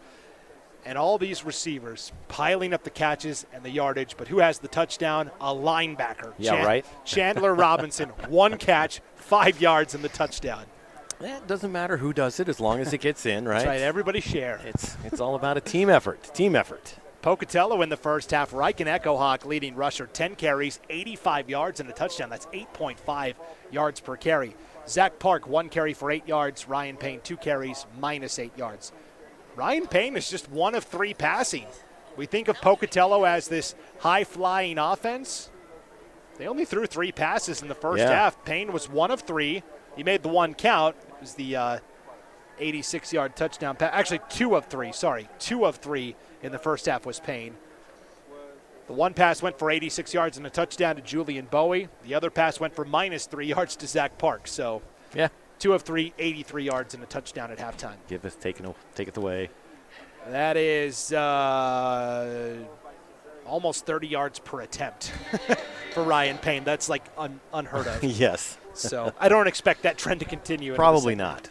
So there's the halftime stats. Really, Skyline has the lead because they've been able to run twice as many plays as Pocatello. Really haven't hit any home runs, so to speak. It's all been 5 yards here on a run, 4 yards here.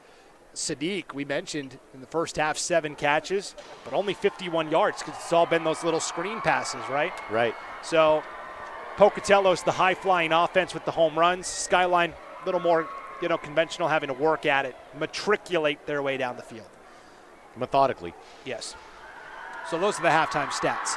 This is the final game of semifinal weekend, Paul, which means we've got the cards out and the table is set. All the championship matchups are pretty much locked in, except for, who's going to win this game to go play Sandpoint next week in the Kibbie Dome in Moscow. But a lot of the sites and dates and times and locations have been announced. So go ahead and break it down for us. The ones that'll be here have been decided. And here is Holt Arena. Here is Holt Arena, yes. Right. We are at Holt Arena, so it's going to be a Thursday and a Friday. Doubleheader affair each day. Thursday, the 1A D1 championship will be at 6:30 p.m. And that's Oakley against Raft River. Yep, and the 2A game will be at 9 p.m. 9 p.m. 9 p.m. Baby, that's Westside and Firth in a great rematch. Yep. Actually, the Oakley-Raft River game is a rematch as well. Yep. Raft River won that game 22-16.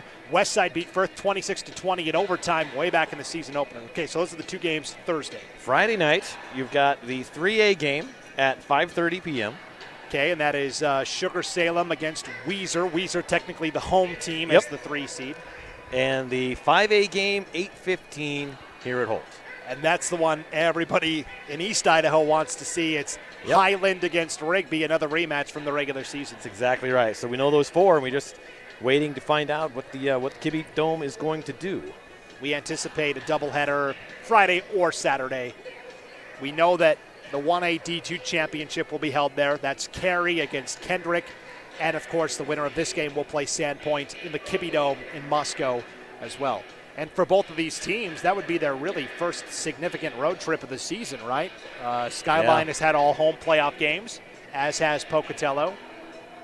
Pocatello's longest trip in the regular season was to Twin Falls.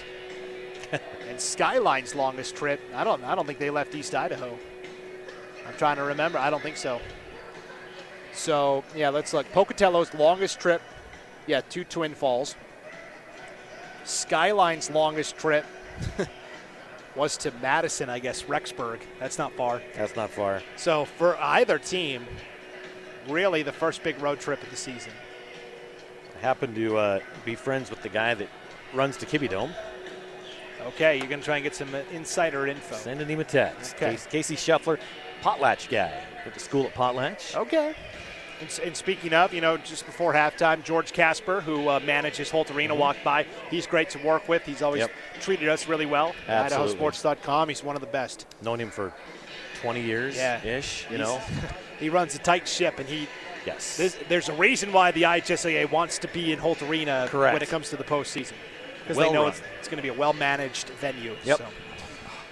All right, 22-18, Skyline leading Pocatello. We'll take a quick break and come back for the third quarter in just a moment here on IdahoSports.com.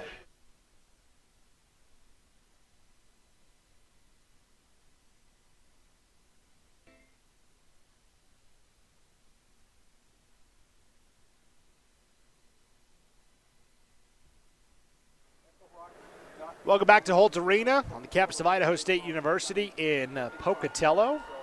You know, it was daylight when we came in here today, Paul. It is pitch black outside now. Yes, it is. Been here all day. All day long. 22-18, Skyline leading Pocatello in this 4A semifinal. Winner will take on the Sandpoint Bulldogs in the championship game for the first time since 2015. Playing for their first state title since 1997. I was a third grader in 97, Paul. I just wanted to brag about how much younger I am. 97 was when my wife graduated. Okay. I graduated. No, sorry, that's when we got married. She graduated in 96. I married young. Oh, yeah, I was going to say, I was 20. I was 23. She pretty close. Yeah. I don't know. Speaking of pretty close, this game pretty close. Yes, it is. As we back ourselves away from that conversation into the end zone for a touchback. No firearms involved in the wedding. Yeah, right. I swear. Right. All right, touchback for Pocatello. 1st and 10 for the Thunder, starting at their own 20-yard line, working right to left here in this third quarter of action. Yeah, it was really nice of AC/DC to write their theme song for Pocatello. It was really nice. Yes. So before I moved to Idaho, I lived in Gillette, Wyoming, and they had a new high school that opened called Thunder Basin. Kind of the same thing. Yeah. Thunderstruck, and then they really played Thunder a lot by Imagine Dragons. To the point that I didn't like that song anymore. Yeah, I didn't like it the first time I heard it, so I can't imagine multiple times. So when I heard Pocatello Thunder, I was like, I've been there, done that. I've done this already. 1st and 10 for the Thunder from their own 20-yard line. Handoff to Echo Hawk. Averaged 10 yards per carry in the first half. This time gets 2 off the right side. 2nd and 8. Another great run by Echo Hawk. Just got that long life battery in him. Seems like he's got fresh legs every time he touches the football. And this is, he's approaching his high carry mark in the postseason. That was carry number 11 of the contest. And then this is what they were saving him for. Yeah. You know, they knew with each round, progressively, it would get more and more difficult. So a 2-yard gain for Echo Hawk. Makes it 2nd and 8 for Pocatello from their own 22-yard line. 11:20 to play in the third, and Skyline with the 22-18 lead. 3 receivers bunched to the right, the short side of the field. Single receiver to the left is Bowie. Payne rolling out, looking that way. Skyline's got double coverage this time. Bowie cuts off the route smartly and makes the grab at the 37-yard line for a first down. Now what a great catch by that young man. Gets it, brings it down. Julian Bowie. Triple coverage, and what a well-thrown and well-placed pass as well. Yeah, it takes that ball to the 41-yard line, actually the 36, for a gain of 14 and a first down from Payne to Bowie. And that's the trust between quarterback and receiver, because Bowie, was supposed to basically go deep. Yep. Saw the double coverage, broke off the route. Payne recognized that as well and said, all right, we'll throw it short and still pick up the first down. Can improvise. 1st and 10 for Pocatello from their own 36. Flags come out. False start against Pocatello. Generally speaking, it's been a pretty clean game in terms of penalties. It really has. It really has. Compared to some of the other contests we've seen and covered. The games at Kibbe, so the 1AD2 and the 4A, they're going to be at 1 o'clock and 4 o'clock on Saturday. They're just not sure which game's going to be first. Gotcha. Okay. Saturday in Moscow. You heard it here first. Yes, you did. So, again, whoever wins this game, that impacts them, right? Yes. Pocatello or Skyline. They've got to play Sandpoint Saturday in Moscow either at 1 or 4. Yep. You would think, since East Idaho has longer distance the team to travel, that travels the furthest would gets get the 1 yep. o'clock game if they wanted. So 1st and 15. Trips to the right, tight end to the left. Echo Hawk on the right hip of Payne on 1st and 15.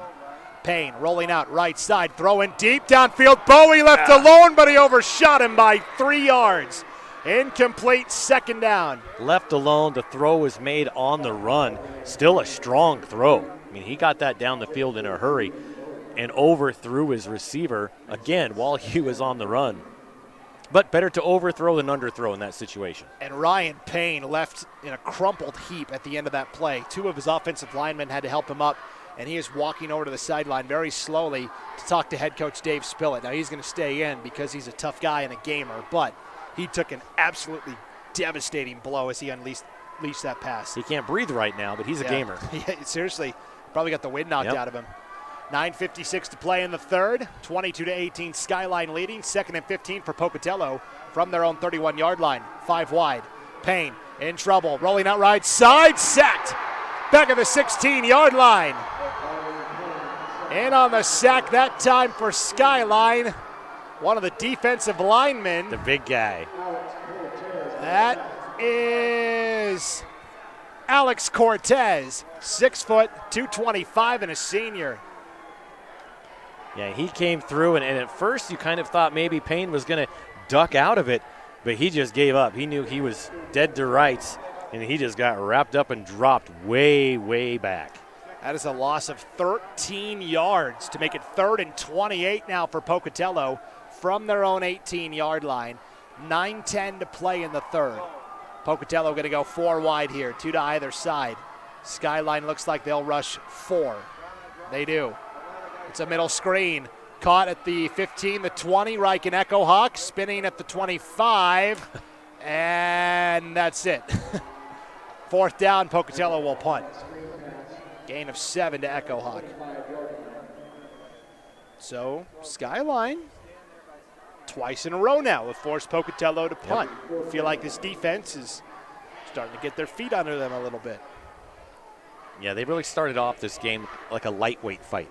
They just come out and they just start throwing blows. And then they get tired and they settle down, and then they really start getting into, playing their game.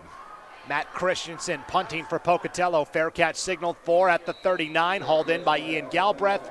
It'll be 1st and 10 for Skyline there with 8:20 to play in the third. We'll bid anytime, anywhere at PrimetimeAuctions.com. Brandon, Primetime Auctions has online community auctions every second Saturday and 4th Wednesday of the month that include vehicles, trailers, equipment, furnishings, antiques, sporting goods, and everything in between. They even sell real estate. Visit PrimetimeAuctions.com to set up an account and start bidding. Primetime Auctions, bid anytime, anywhere. 1st and 10 for Skyline from their own 40-yard line. Grizzlies working left to right in this third quarter of action. 2 receivers left, receiver tight end to the right. Now everybody bunched out 5 wide, 3 to the left, 2 to the right. Hackey alone out of a shotgun. Taggart in motion left to right. They fake it to Taggart, actually hand it to Taggart. Left side, only got a couple. In on the tackle for Pocatello that time, leading the charge was Caden Hoddle on the defensive line. Gain of 2. Boy, that was a lot of action for a 2-yard gain right there. A lot happened. Well, that's what happens on every play, and they're waiting for the one time that the defense doesn't account for every aspect of that play. Right. That's when they break it off for a big gainer. 5 wide again, 3 to the right, 2 to the left. 2nd and 8 for Skyline from their own 42, 7:45 to play in the third. Hackey, pump fake, quarterback draw, and boy, pirouettes his way to the 45-yard line for a gain of 3. First contact was made back at the 41, but the moves were so graceful. Picked up 3. Almost like Jagger. Almost. Right. Nobody, the kids don't even know what that is, right? That's too old. They remember the song. I don't know if they do. Moves like Jagger. That was a long time ago. Was that a long time ago? 5, yeah. That was a long time ago for these kids. 3rd and 5. Parents will probably know it, though. So you're right. That makes me feel better. Kids aren't watching. It's the parents, right? That's right. 3rd and 5 for Skyline. 2 receivers right, single receiver to the left. Hackey setting up a screen left side. Caught by Silverio. 45-50 to the Pocatello 45 and down at the 44. That is a gain of 11 and a 1st down for Skyline. And I'm not usually a fan of the screen, but they set that one up really well by backing it up first, getting, sucking the defense in, and then getting that screen pass out. Worked to perfection, got the 1st down and more into Thunder territory. And this is the first time this postseason, because I've done every Skyline game so far, that Lachlan Hackey has looked confident, locked in, delivering the ball with authority. The first 2 games, kind of been up and down, throwing some picks. He did throw a pick on the first play tonight, but he looks truly in command. And I think this is what the Skyline fans have been waiting to see finally here in the postseason. It's a good time. Good time for him to do it. Yeah, no time like the semifinals. Hackey on 1st and 10. Screen pass left side. Caden Taggart across the 40. Down to the Pocatello 39. Gain of 5, 2nd and 5. Clock continues to run. Actually closer to 6. Yep. Yeah, like a well-oiled machine. They just keep churning it out. And, now the game, we're down to 5:55 to play in the third. Game kind of growing short. Yeah. Skyline on the move here, especially if they can cash in on this drive, right? 3 wide to the right, 2 to the left. Hackey alone out of the shotgun, 2nd and 4. Screen pass again, caught at the 40. Across the 35 and down to the Pocatello 31-yard line. First catch of the night for Isaac Harrison. So Harrison makes the reception from the 38 to the 31. Gain of 7 and a first down. A good run after the catch as well. Kind of knew exactly what he needed, and he got it. So 1st and 10 for Skyline. Ball at the Pocatello 31. 5:20 to play in the third. Grizzlies up by 4. 2 receivers again either side. Hackey out of a pistol. Hand off to Silverio up the middle. Got a yard as Pocatello was ready defensively that time. Looked like the first guy in there for the Thunder was Cade Jensen. So how about this positional breakdown? Jensen is the kicker, of course, right? Drilled that 36-yard field goal. He's also a wide receiver on offense, and then he's a defensive end on the defensive line. He takes up a lot of room on the roster. He does. Tall guy, too, 6'2", 6'3", so they want to put him at defensive end, try and hold the line. Use him everywhere you can. And that's the thing. Pocatello's got a lot of guys that play both ways. Skyline doesn't. Skyline's depth superior, and they've been able to wear teams out over the course of the postseason. Hackey hit as he throws into the end zone. Bobbled and caught! Kenyon Sadiq from 30 yards out for a Skyline touchdown. Penalty flag in the end zone. We'll see what the call is here. I think they're going to call that on Pocatello. Pass interference, I think. Yep. Sadiq had a guy draped over him as he fell to the ground in the end zone to make that grab. We'll wait for the official call. It is on Pocatello. Yep. Touchdown's good. That is Hackey trusting his guy, Kenyon Sadiq, throwing it up for grabs. It's now 28-18 Skyline, pending this point after try by DeMott. It is through and true. 29-18 Skyline leading by 11 with 4:28 to play in the third.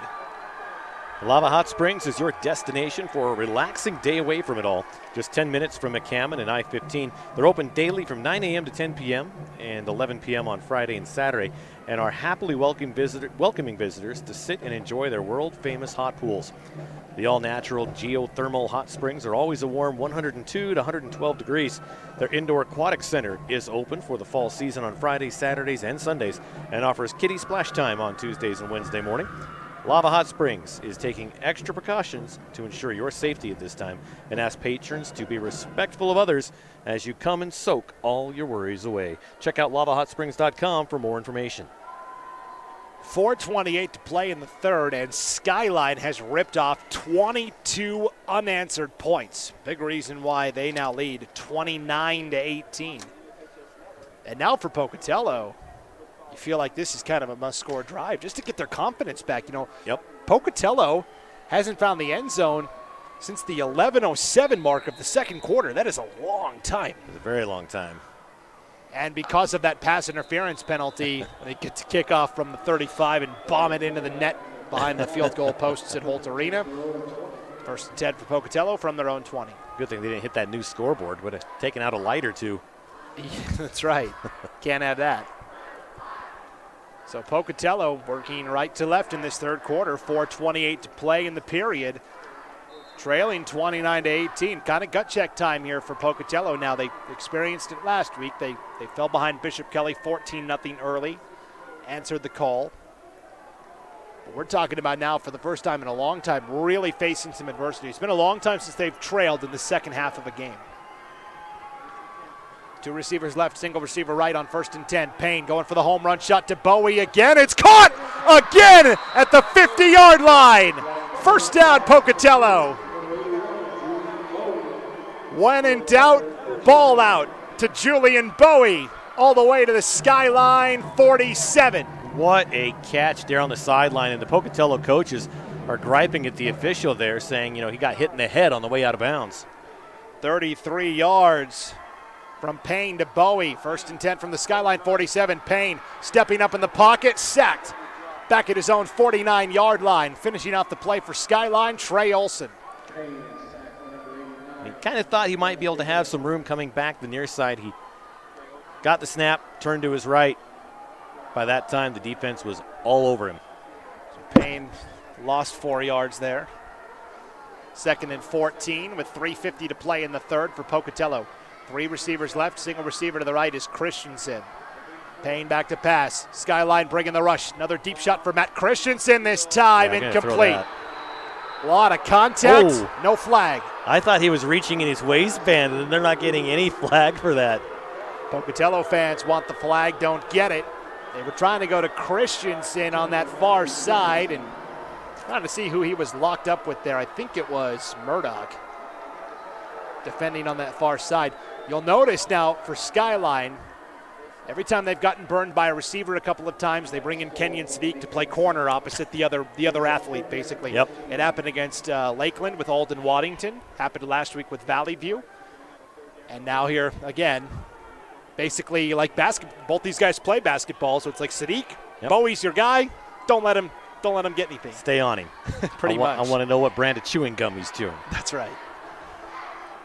If he heads to the bathroom, you're flushing for him. 3rd and 14. Payne rolling out right side. Heavy pressure. Deep ball double coverage for Bowie, incomplete. 4th down. And again, Pocatello fans and coaches want the flag, don't get it.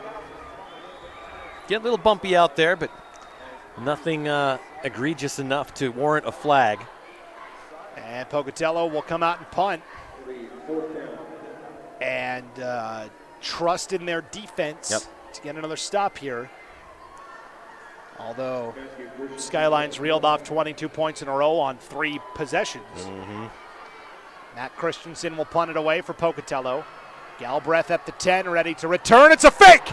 Christensen to the 50. He's got to get to the 45, and he's got it! Lowering the shoulder to the 30. Fake punt. First down, Pocatello. Skyline didn't even consider that it could be a fake. They had no one to cover him on that run. He took the snap, immediately ran to his right, straight to the out-of-bounds line, got the first down, plus another 6 or 7. A gain of 20 on the fake punt by Matt Christensen. He just took off to the right side. There was one man to beat. He did it easily. And let's see where they put this. They're going to put it all the way up to the 27. That is a gain of 22 on the fake punt by Matt Christensen. The 2 officials are discussing something there at the 30-yard line, the white hat and the side judge. All right, well, if they wipe this call out, the roof at the mini dome here is going to blow off. We're locking the press box door. Katie bar the door. Sideline warning against Pocatello. All right. I think Julian Bowie kind of went out onto the field without a helmet on, was pretty fired up because he was on the sidelines on that play. So. Yeah. All right. So fake punt by Matt Christensen. You're right. Skyline didn't even consider it. No. Which, at this point in the game, you get to be thinking about it a little bit, but 1st and 10, Pocatello, ball at the Skyline 27, 3:10 to play in the third. Option play, Payne pitches it right, and Echo Hawk, 25-20, bouncing it to the outside of the 15, shoved out of bounds there. Shoved out of bounds hard on the near side at about the 16-yard line. Well, and Payne was hit pretty hard as he pitched that ball as well. You see him rotating that right shoulder. Now, he missed 2 games in the middle of the season for Pocatello with, I believe it was a shoulder injury. Dre Contreras had to step in. That's when they lost the 2 games to Highland and Idaho Falls. Payne rolling out right side from the 18-yard line to the end zone. Broken up. There it is. Penalty flag comes out for pass interference in the end zone against Skyline. They were trying to go to Zach Park, and coverage was Racer. Let's double check that. in coverage for Skyline that time. Looked like it was Murdoch. And the penalty flag has been thrown. Yeah, if they would have gone 3 in a row. I mean, the others were 50-50. This one, he was all over him. Yeah. So that will put it at the 8. Timeout taken here by Skyline with 2:58 to play in the third. We'll take a break. Come back right after this. You're listening to the 2021 Idaho High School Football Playoffs in the 4A Semifinals on IdahoSports.com. Scott here from Teton Honda in Pocatello. Our dealership operates on a no-problem philosophy that's designed to put you in charge of your next vehicle purchase. Prefer to shop online? No problem. Evenings or weekends? No problem. Need a wide range of financing and leasing options? No problem. So whether it's one of our beautiful new Hondas or just a vehicle that's new to you, at Teton Honda, we'll help you find the perfect vehicle for your needs. Experience car buying like never before at Pocatello's only no-problem dealership.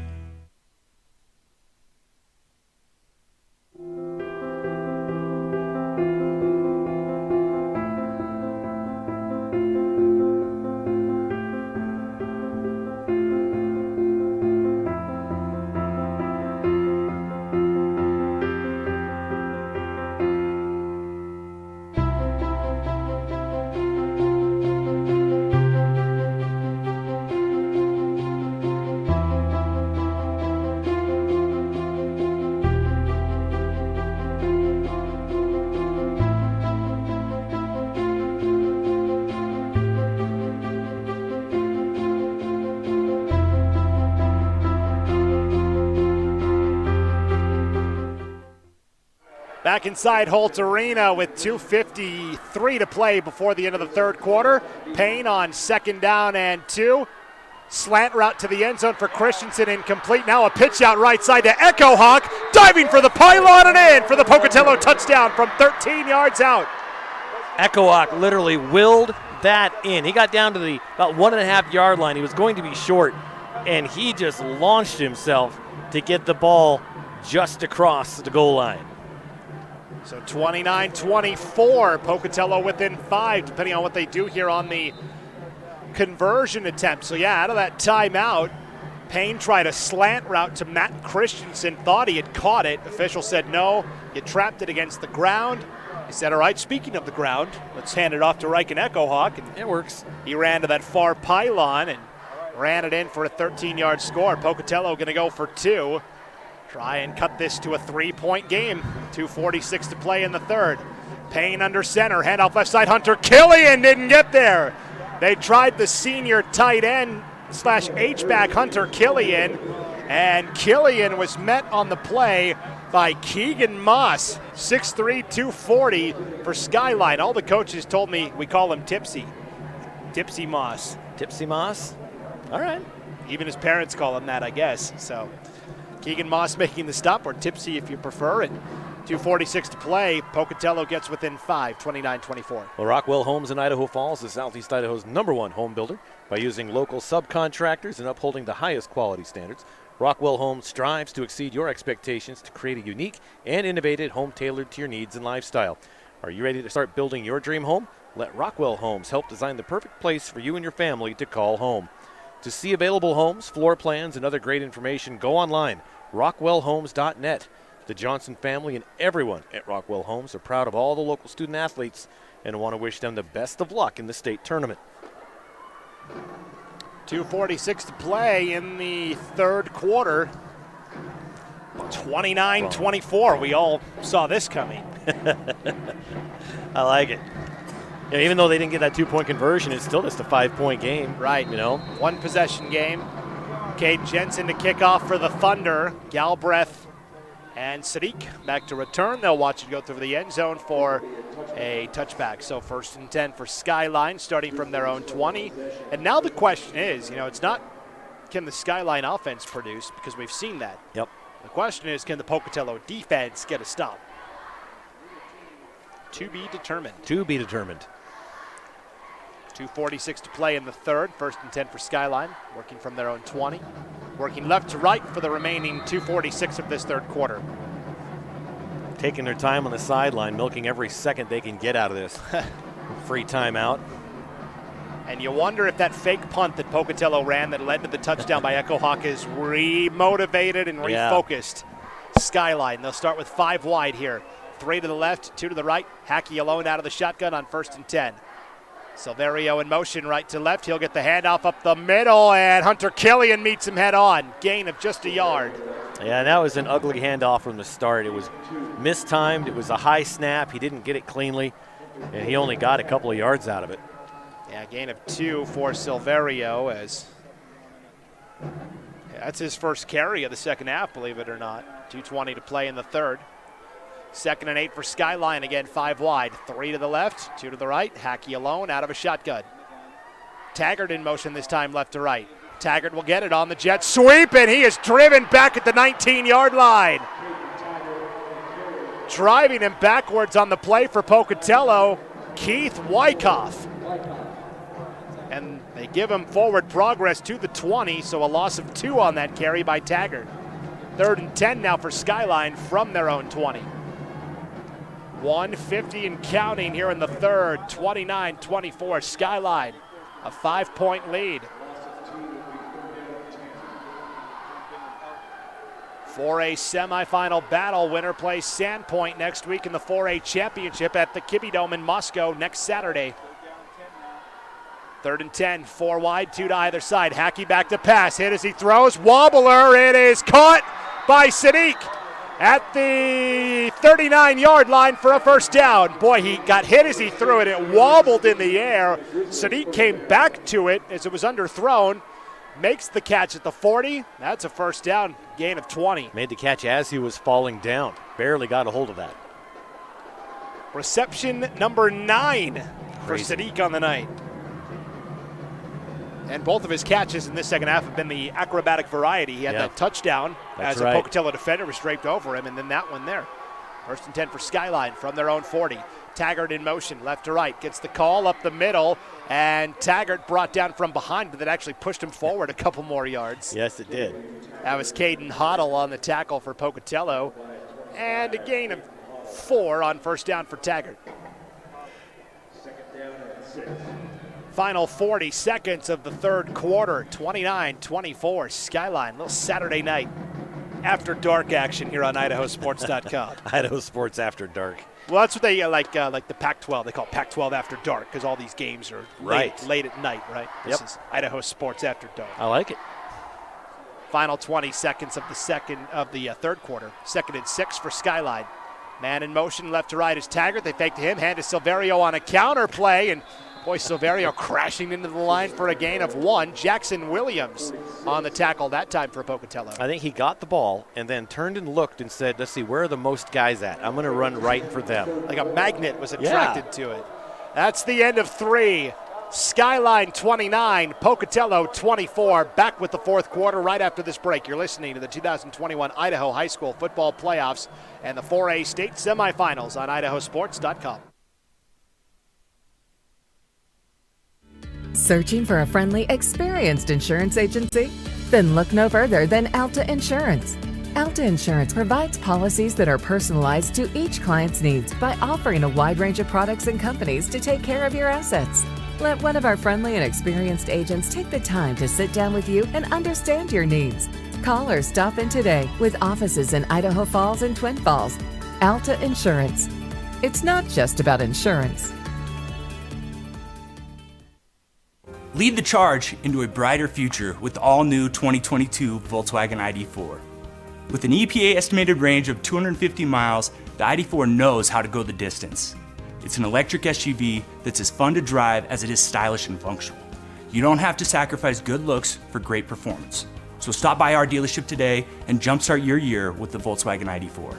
Teton Volkswagen, where it's always no problem to buy and service your vehicle. Back inside Holt Arena as we get ready for the fourth quarter of action on a 3rd and 4 play. Hackey throws a screen in the flat to Kenyon Sadiq. He takes it from the 46-yard line, his own 46, to the Pocatello 47. That is a gain of 7 and a first down. Looks like they had to check the equipment. I don't know if that was shoelace came undone or what. Everybody's good to go. Mom can go back to the stands after tying these shoe. Okay, come on. These guys can tie their own shoes. Quit it. 1st and 10, ball to Pocatello. 47-yard line. Skyline leading 29-24 up the middle. Silverio again just plodding ahead across the 45 down to the 44, a gain of 3, and too many red jerseys in there to identify the tackler. Right. There's the one guy in the bottom that everybody's helping up. He's a good bet, number 53. It's Kanan Wortley. Silverio carried the ball. He was like the first guy out of there. Yeah, yeah. I don't know how that happened, but 2nd and 7 for Skyline. Ball to Pocatello 44-yard line. 11-18 and counting in this ball game, as it is a 29-24 Skyline lead. 3 receivers right, single receiver to the left. Hackey hands off to Silverio off the right side. The 40, the 35, the 30, the 25, the 20, down the far sideline, and out of bounds around the 10. Officially the 11. That is a gain of 33 and a first down. Now that should make Scott Berger a little bit happier than he was just a few minutes ago at that timeout. In scoring position. Extend this lead a little bit. Officially a 32-yard run for Abron Silverio with 10:59 to play in the ball game. 29-24, Skyline holding a 5-point lead. A touchdown here would push it to a 2-score game. 1st and 10 from the Pocatello 12. 2 receivers right, Taggart in motion right to left. Fumbled the ball but picked it right back up off the hop. And Taggart will be brought down back at the 17-yard line. You know, Brandon, that's not the first timing issue they've had on that particular play. The snap is high, he's coming in a little bit too fast, and it's mishandled. And that's the 2nd or 3rd time we've seen that, and that time it actually hit the grass and they were able to recover. It could have been much worse. Almost like he was dribbling a basketball, bounced right back into his hands. Oh, that the turf bounce. Yeah, loss of 5 on the play makes it 2nd and 15 for Skyline from the Pocatello 17-yard line. 10:20 to play in this ballgame. Skyline leading 29-24. 2 receivers right, single receiver left, back on either side of Hackey out of the gun here. Hard count, Pocatello showing blitz. Hand off to Taggart off the right side, looking for the edge, won't get there. Blown back at the 22-yard line. Carson Christensen delivering the hammer. Boy, and did he ever. He tried to get that edge, and Christensen just got there first, pushed him out of bounds. No gain on the carry for Taggart. Makes it 3rd and 15 for Skyline from the Pocatello 17-yard line. Now, if it gets to 4th down and DeMont comes on for the kick, that pushes the lead out to 8, which would mean Pocatello would need the touchdown and the 2-point conversion to try. I wouldn't rule that out. Right. But we'll see what happens here on 3rd and 15 first. 2 receivers either side. Back on the left hip of Hackey, out of the gun. 3rd and 15 from the 17. Hackey stepping up, firing to the end zone. It is caught!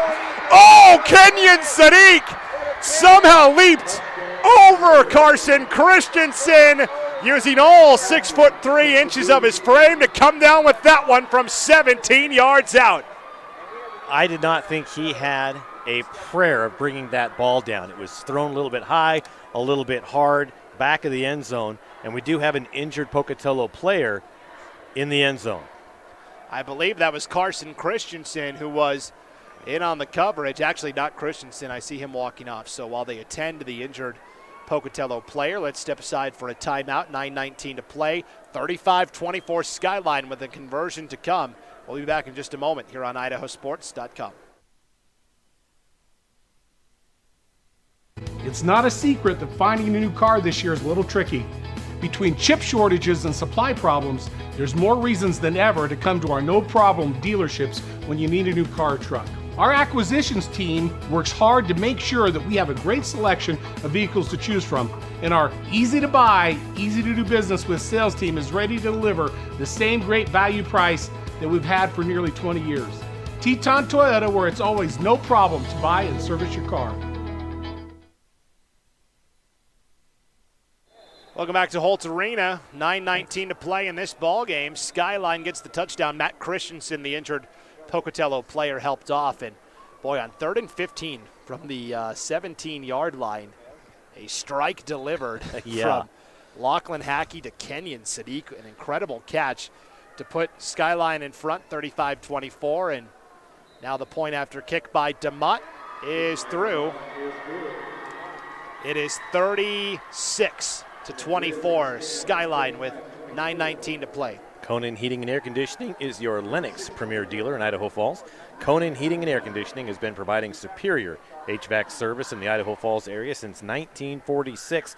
That's 75 years, Brandon, with highly qualified and experienced technicians.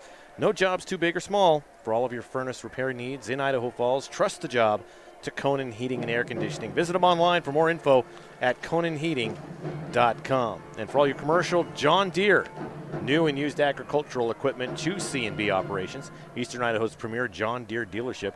Visit C&B Operations at 1102 West Bridge Street in Blackfoot for all of your equipment needs, or visit them online at deerequipment.com. C&B Operations in Blackfoot, proud supporter of the student athletes, and want to wish them all good luck in the tournament.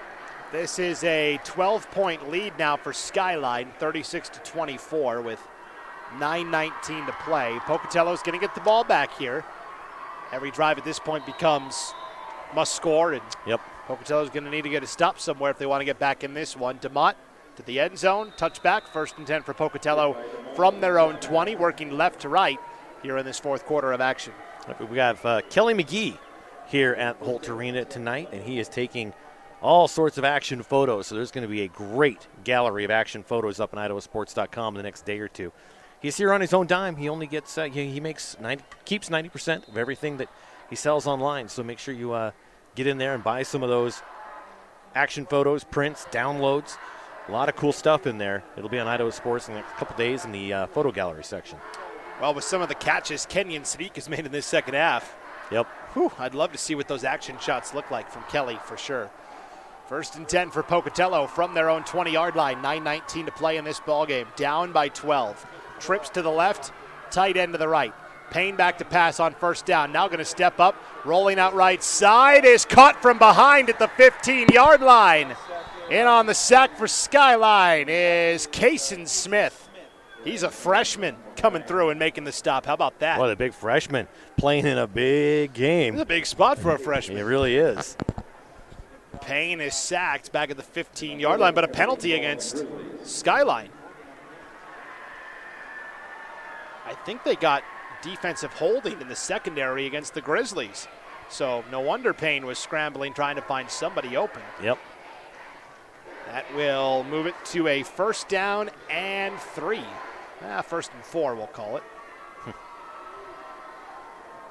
Again, on the penalty yardage on that penalty, not an automatic 1st down. Right. So 1st and 4 for Pocatello from their own 26. Payne back to pass, sacked again, back at the 15-yard line.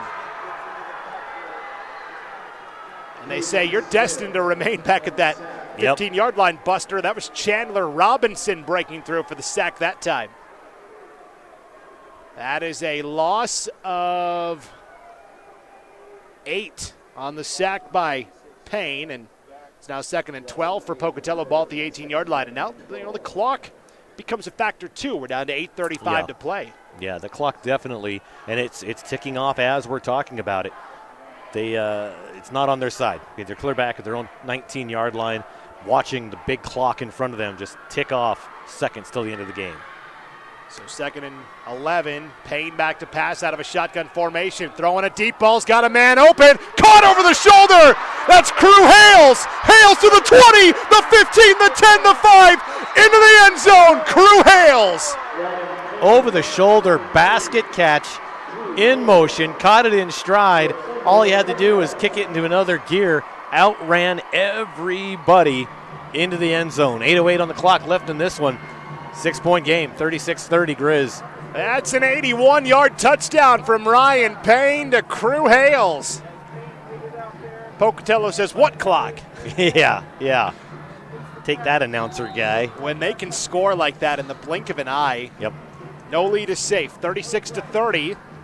Pocatello within 6. They'll line up for the point after try to make it a 5-point game now.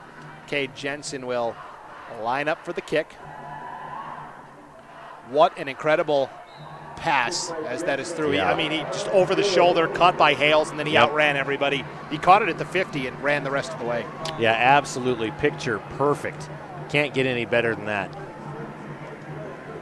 Thompson, Holman, and Weiler, they've served East Idaho for over 25 years. The law firm offers extensive experience in a wide range of legal services and represents a broad range of clients, from local individuals to international corporations.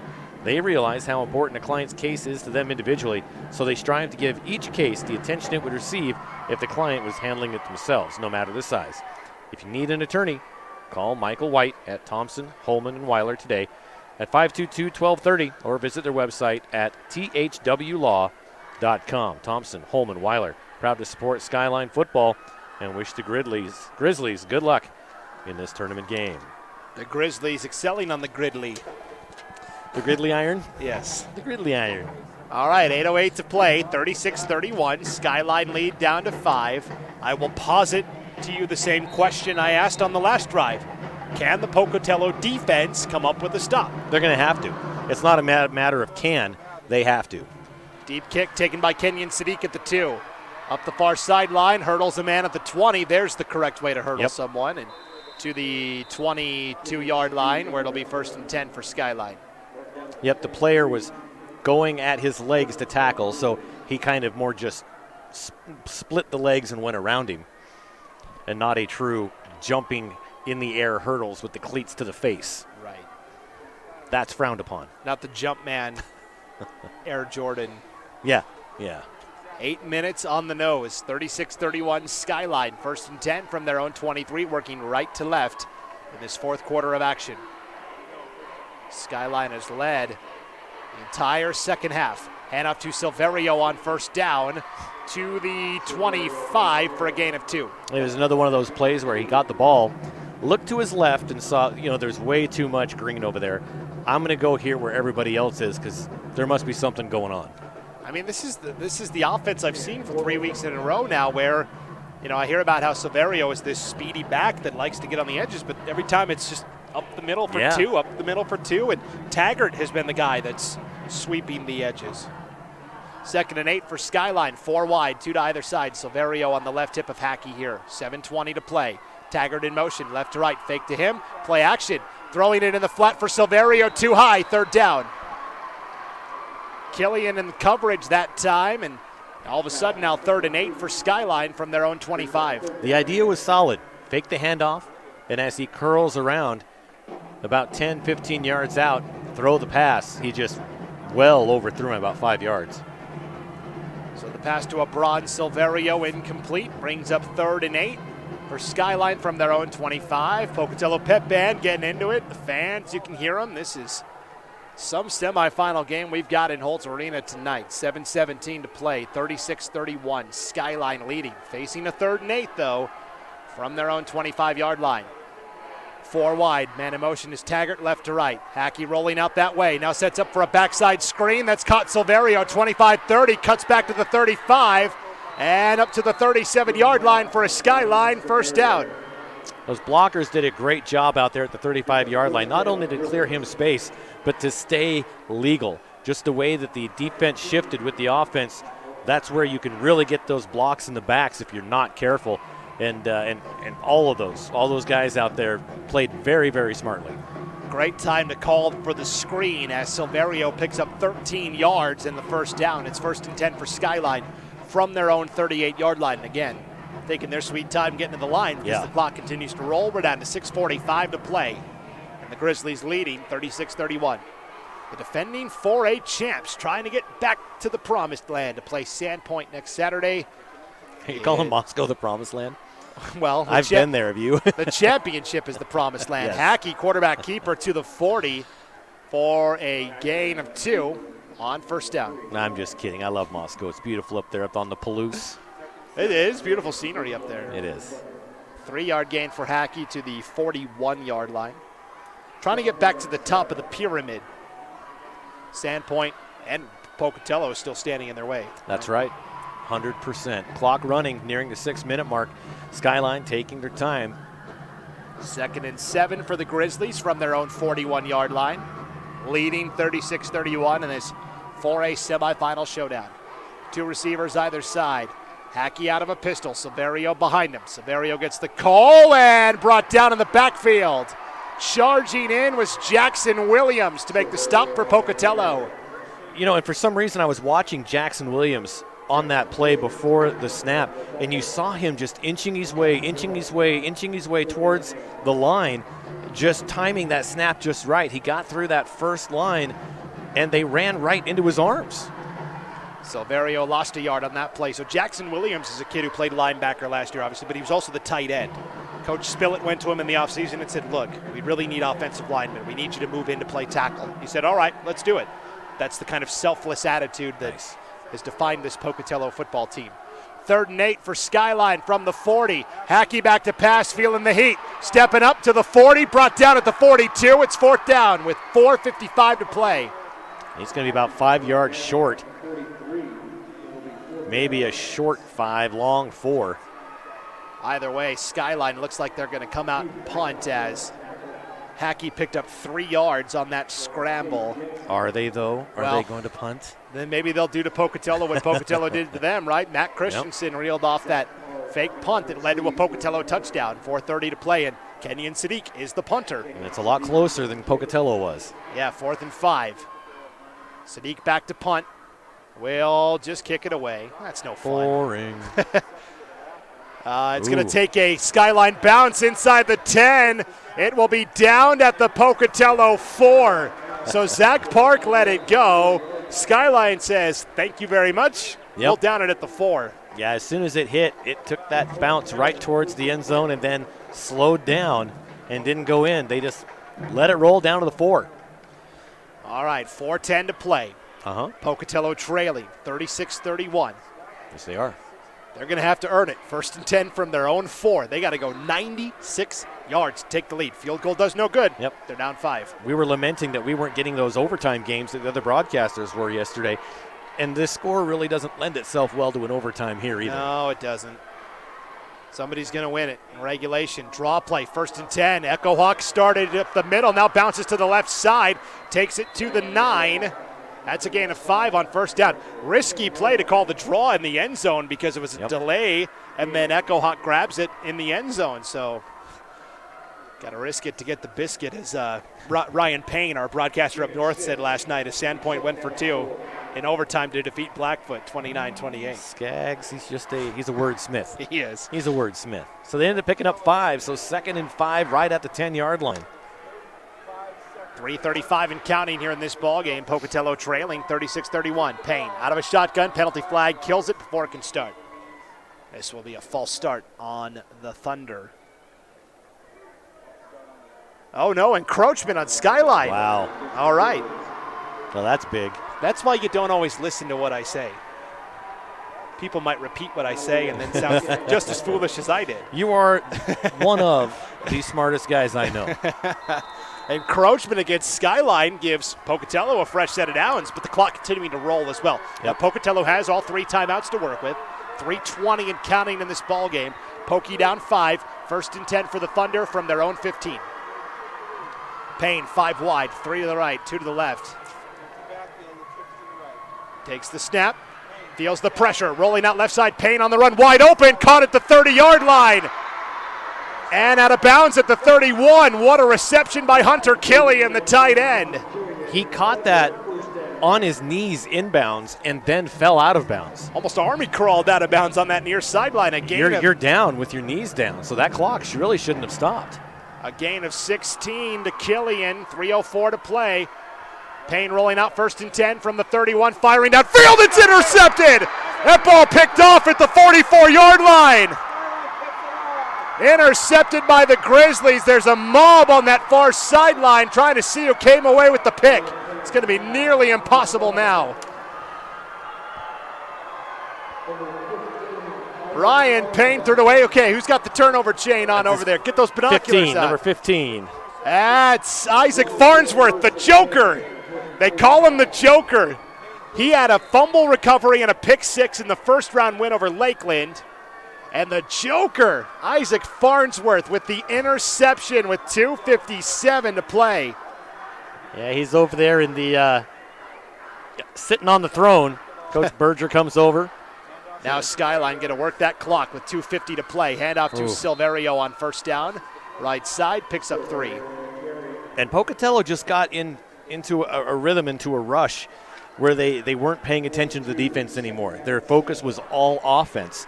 And when you're not paying attention to the defense, that's where they can sneak in and make those things happen. Well, and Payne, too, was rolling out to the left side and threw across his body to try and fit that ball in there. But boy, he threw it right to him. Yeah. Like I don't think you saw him. Yeah. 2:20 to play. Skyline continuing to work the clock. Pocatello will have to start considering using their timeouts, possibly. 2nd and 7 for the Grizzlies at the Pocatello 42-yard line, 5 wide. Sadiq in motion this time, right to left. Hackey, quarterback draw, out to the outside, the 35, the 30, lowering the shoulder. Brought down at the 32-yard line for a Skyline first down. That's a gain of 10 for Hackey. Great quarterback keeper. Got what he needed. Like you said, keep it on the ground, let the chains move.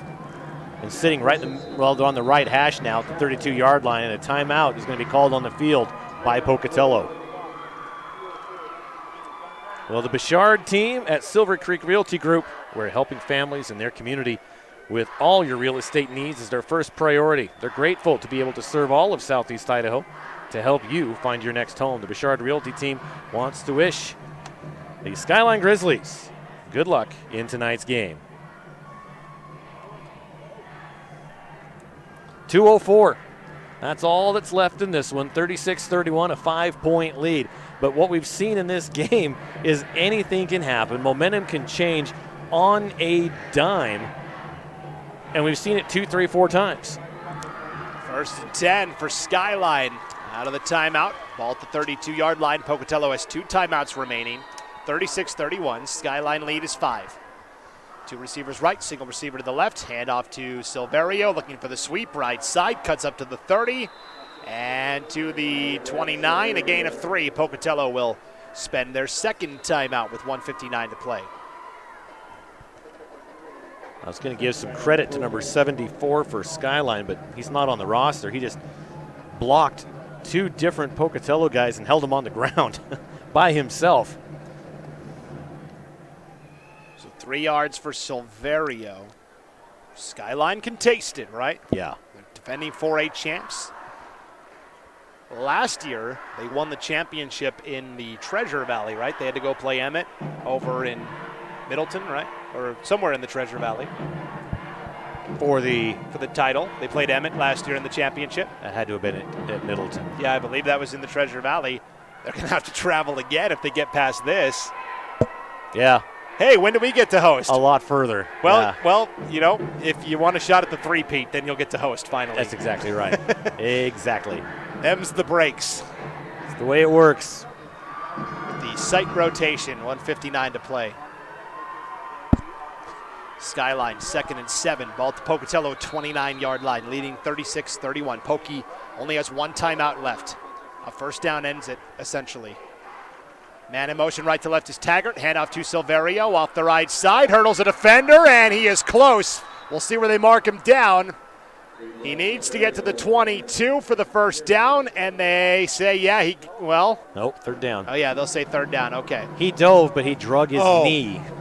Timeout was signaled. I saw the official pointing to the left, and I thought, he's signaling first down, but he was signaling timeout. Pocatello, their final timeout. That's it. So 3rd and 2. Final timeout, $1:51 left on the clock in this one. All Skyline has to do is not screw up. Yeah, I mean, they pick up this first down, and really they have 2 cracks at it. It's 3rd and 2 at the 24-yard line of Pocatello. 1:51 to go. Pocatello now out of timeouts. A first down basically ends it. And for Skyline, it would not surprise me to see them try that sweep play again with Taggart. Yeah. There hasn't been much up the middle. They're lining up on that right hash. They've got some room here to the left. Taggart is in the slot on the right side. Silverio on the left hip of Hackey on 3rd and 2. 1:51 to play. Skyline trying to ice it. Silverio right side has the first down to the 20. Skyline fired up. Starting to pump up the crowd on that far side at Holtz Arena as Silverio gets 4 yards in the first down.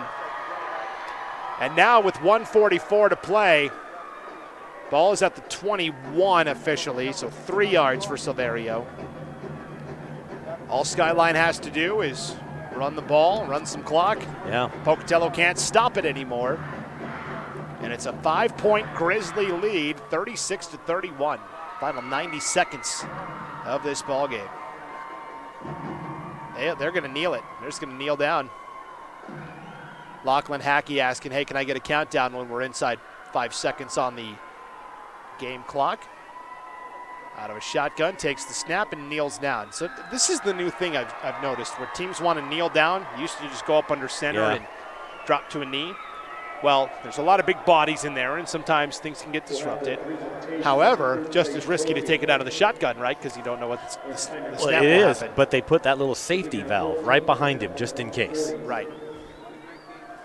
Well, final 50 seconds. The Skyline Grizzlies, 45 seconds away from their second consecutive trip to the 4A state championship game. And he can just hold it. They're not coming through the line, so if he just holds it, takes time off, he doesn't have to kneel down right then. Right. But it doesn't matter. They're under 35 seconds, so that's it. That's the final kneel down. The Skyline players rush the field, and the Grizzlies headed back to the 4A state title game.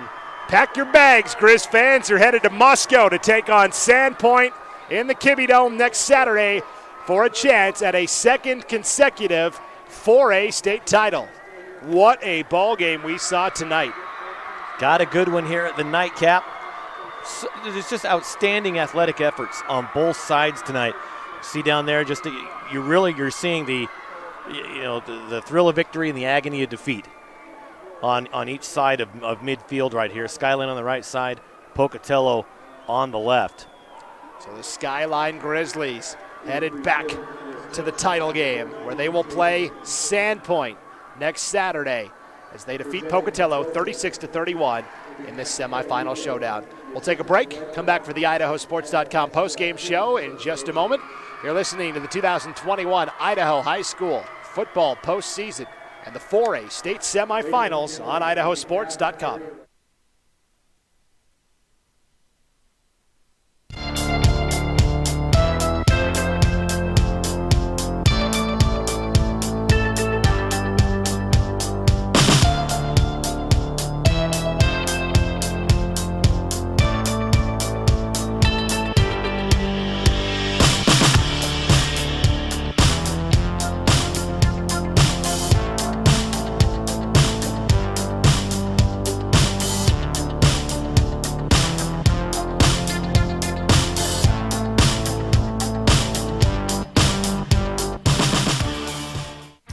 Dear Detour, you took us off-road on the gnarliest trails. You asked us to measure up, so yeah, we did. When life slings you mud, sling it right back. Stay strong, Toyota trucks. Every new Toyota comes with Toyota Care, our no-cost maintenance plan. Visit your local Toyota dealer today. Find yours at Toyota.com. Toyota, let's go places. Athletes know how important it is to stay hydrated. But did you know there are other ways to hydrate besides just drinking water?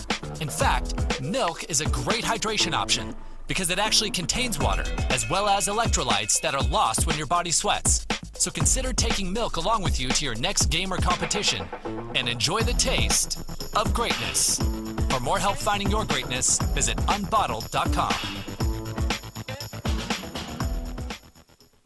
It's time to start planning for back to school. That's why I got my kids vaccinated for COVID-19, so they can be protected from COVID when they're back in the classroom. Kids 12 and older can get vaccinated. The vaccines have been researched and tested. They're safe and they work.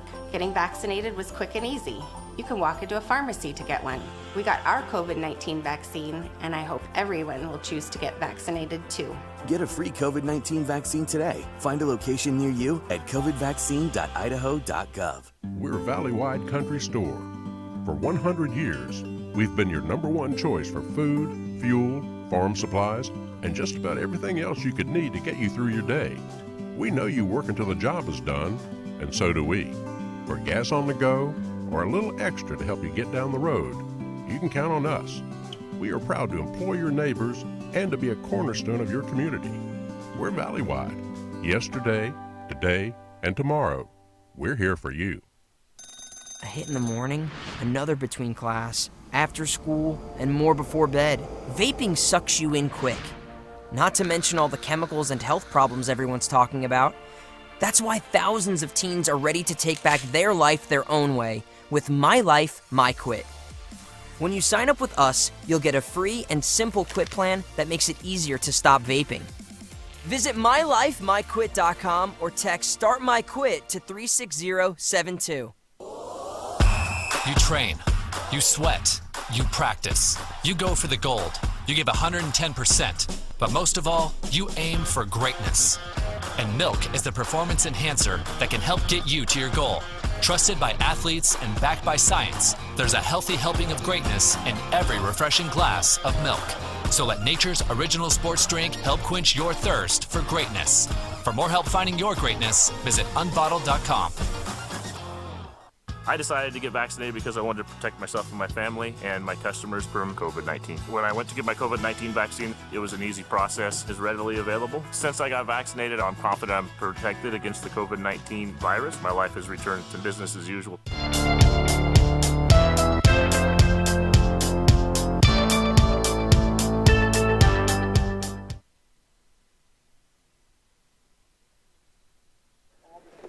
Welcome into the IdahoSports.com postgame show. One last time inside Holt Arena in Pocatello on the campus of Idaho State University, where the Skyline Grizzlies back in the championship game, where they will take on the Sandpoint Bulldogs next Saturday at the Kibbe Dome in Moscow as they move past Pocatello in the final semifinal game of the weekend here in the state of Idaho. 36-31 the final. This was a hard-fought battle. Both teams left it all out there. They absolutely did. They came out swinging for the fences from start to finish. I mean, they were playing fast. They were playing hard. They were making hits. They were doing everything right, and it came down to it's really exactly how it started. You know, a close game all the way through, 36-31. In the end, the best team today won. Yeah, and that's the Skyline Grizzlies. They got off to that slow start, fell behind 11-0. Rallied back, and really in the second and third quarters, that's where this game was won. They scored 22 points in a row to gain the momentum, and then from there, Pocatello kind of matched them score for score. Yeah. And the Thunder never could make up that two-score deficit. And then a key interception thrown by Ryan Payne as Pocatello was driving to potentially take the lead with 4 minutes to go. Payne throws an interception to the Joker, Isaac Farnsworth, and from there, Skyline able to run out the clock and move on to the championship. 36-31 the final. Our IdahoSports.com player of the game, Kenyon Sadiq. He's won that honor several times this year. 11 catches, 125 yards, 2 touchdowns in the victory, and a couple of just ridiculous acrobatic catches. Really phenomenal to watch. Yeah, that's just a lot of fun to watch when you get those great athletes coming in, playing this late in the season where they should be, right? Leading their teams to victory like this and putting it all out on the line. I mean, they were good catches, but they were catches where, you know, he put himself in danger, so to speak, you know, leaving his feet, going up for it, knowing he was going to get hit. He's a player that is going to do what it takes to win. The 2 touchdowns, one came as he was falling to his back with a Pocatello player draped over his shoulder. The second one was in the back of the end zone, and he basically used all 6'3" of his frame to go over the top of the Pocatello guy to make the grab. And again, you mentioned it. Kelly McGee was here taking all sorts of action shots. That gallery will be up in a couple of days on our website, IdahoSports.com. You're going to see some great shots of Sadiq. You're going to see Farnsworth after the interception with the turnover chain probably sitting on the throne and really busting that out. So check that out on our website, IdahoSports.com. Well, the championship games have been set, Paul. And again, just remind our audience of what those championship games will be. We'll be broadcasting all of them on IdahoSports.com. 4 games here in eastern Idaho and 2 games up north. 2 games up north are going to be the 1A Division 2 and this one, 4A. It's going to be doubleheader on Saturday, 1 o'clock and 4 o'clock. But we don't know which one's which. My guess is that they'll have the 4A game first, just because Skyline is traveling the furthest, so they get first say. And then here at Holt, we have a Thursday, Friday, Saturday state championship weekend. Thursday we've got a doubleheader. The 1A D1's at 6:30.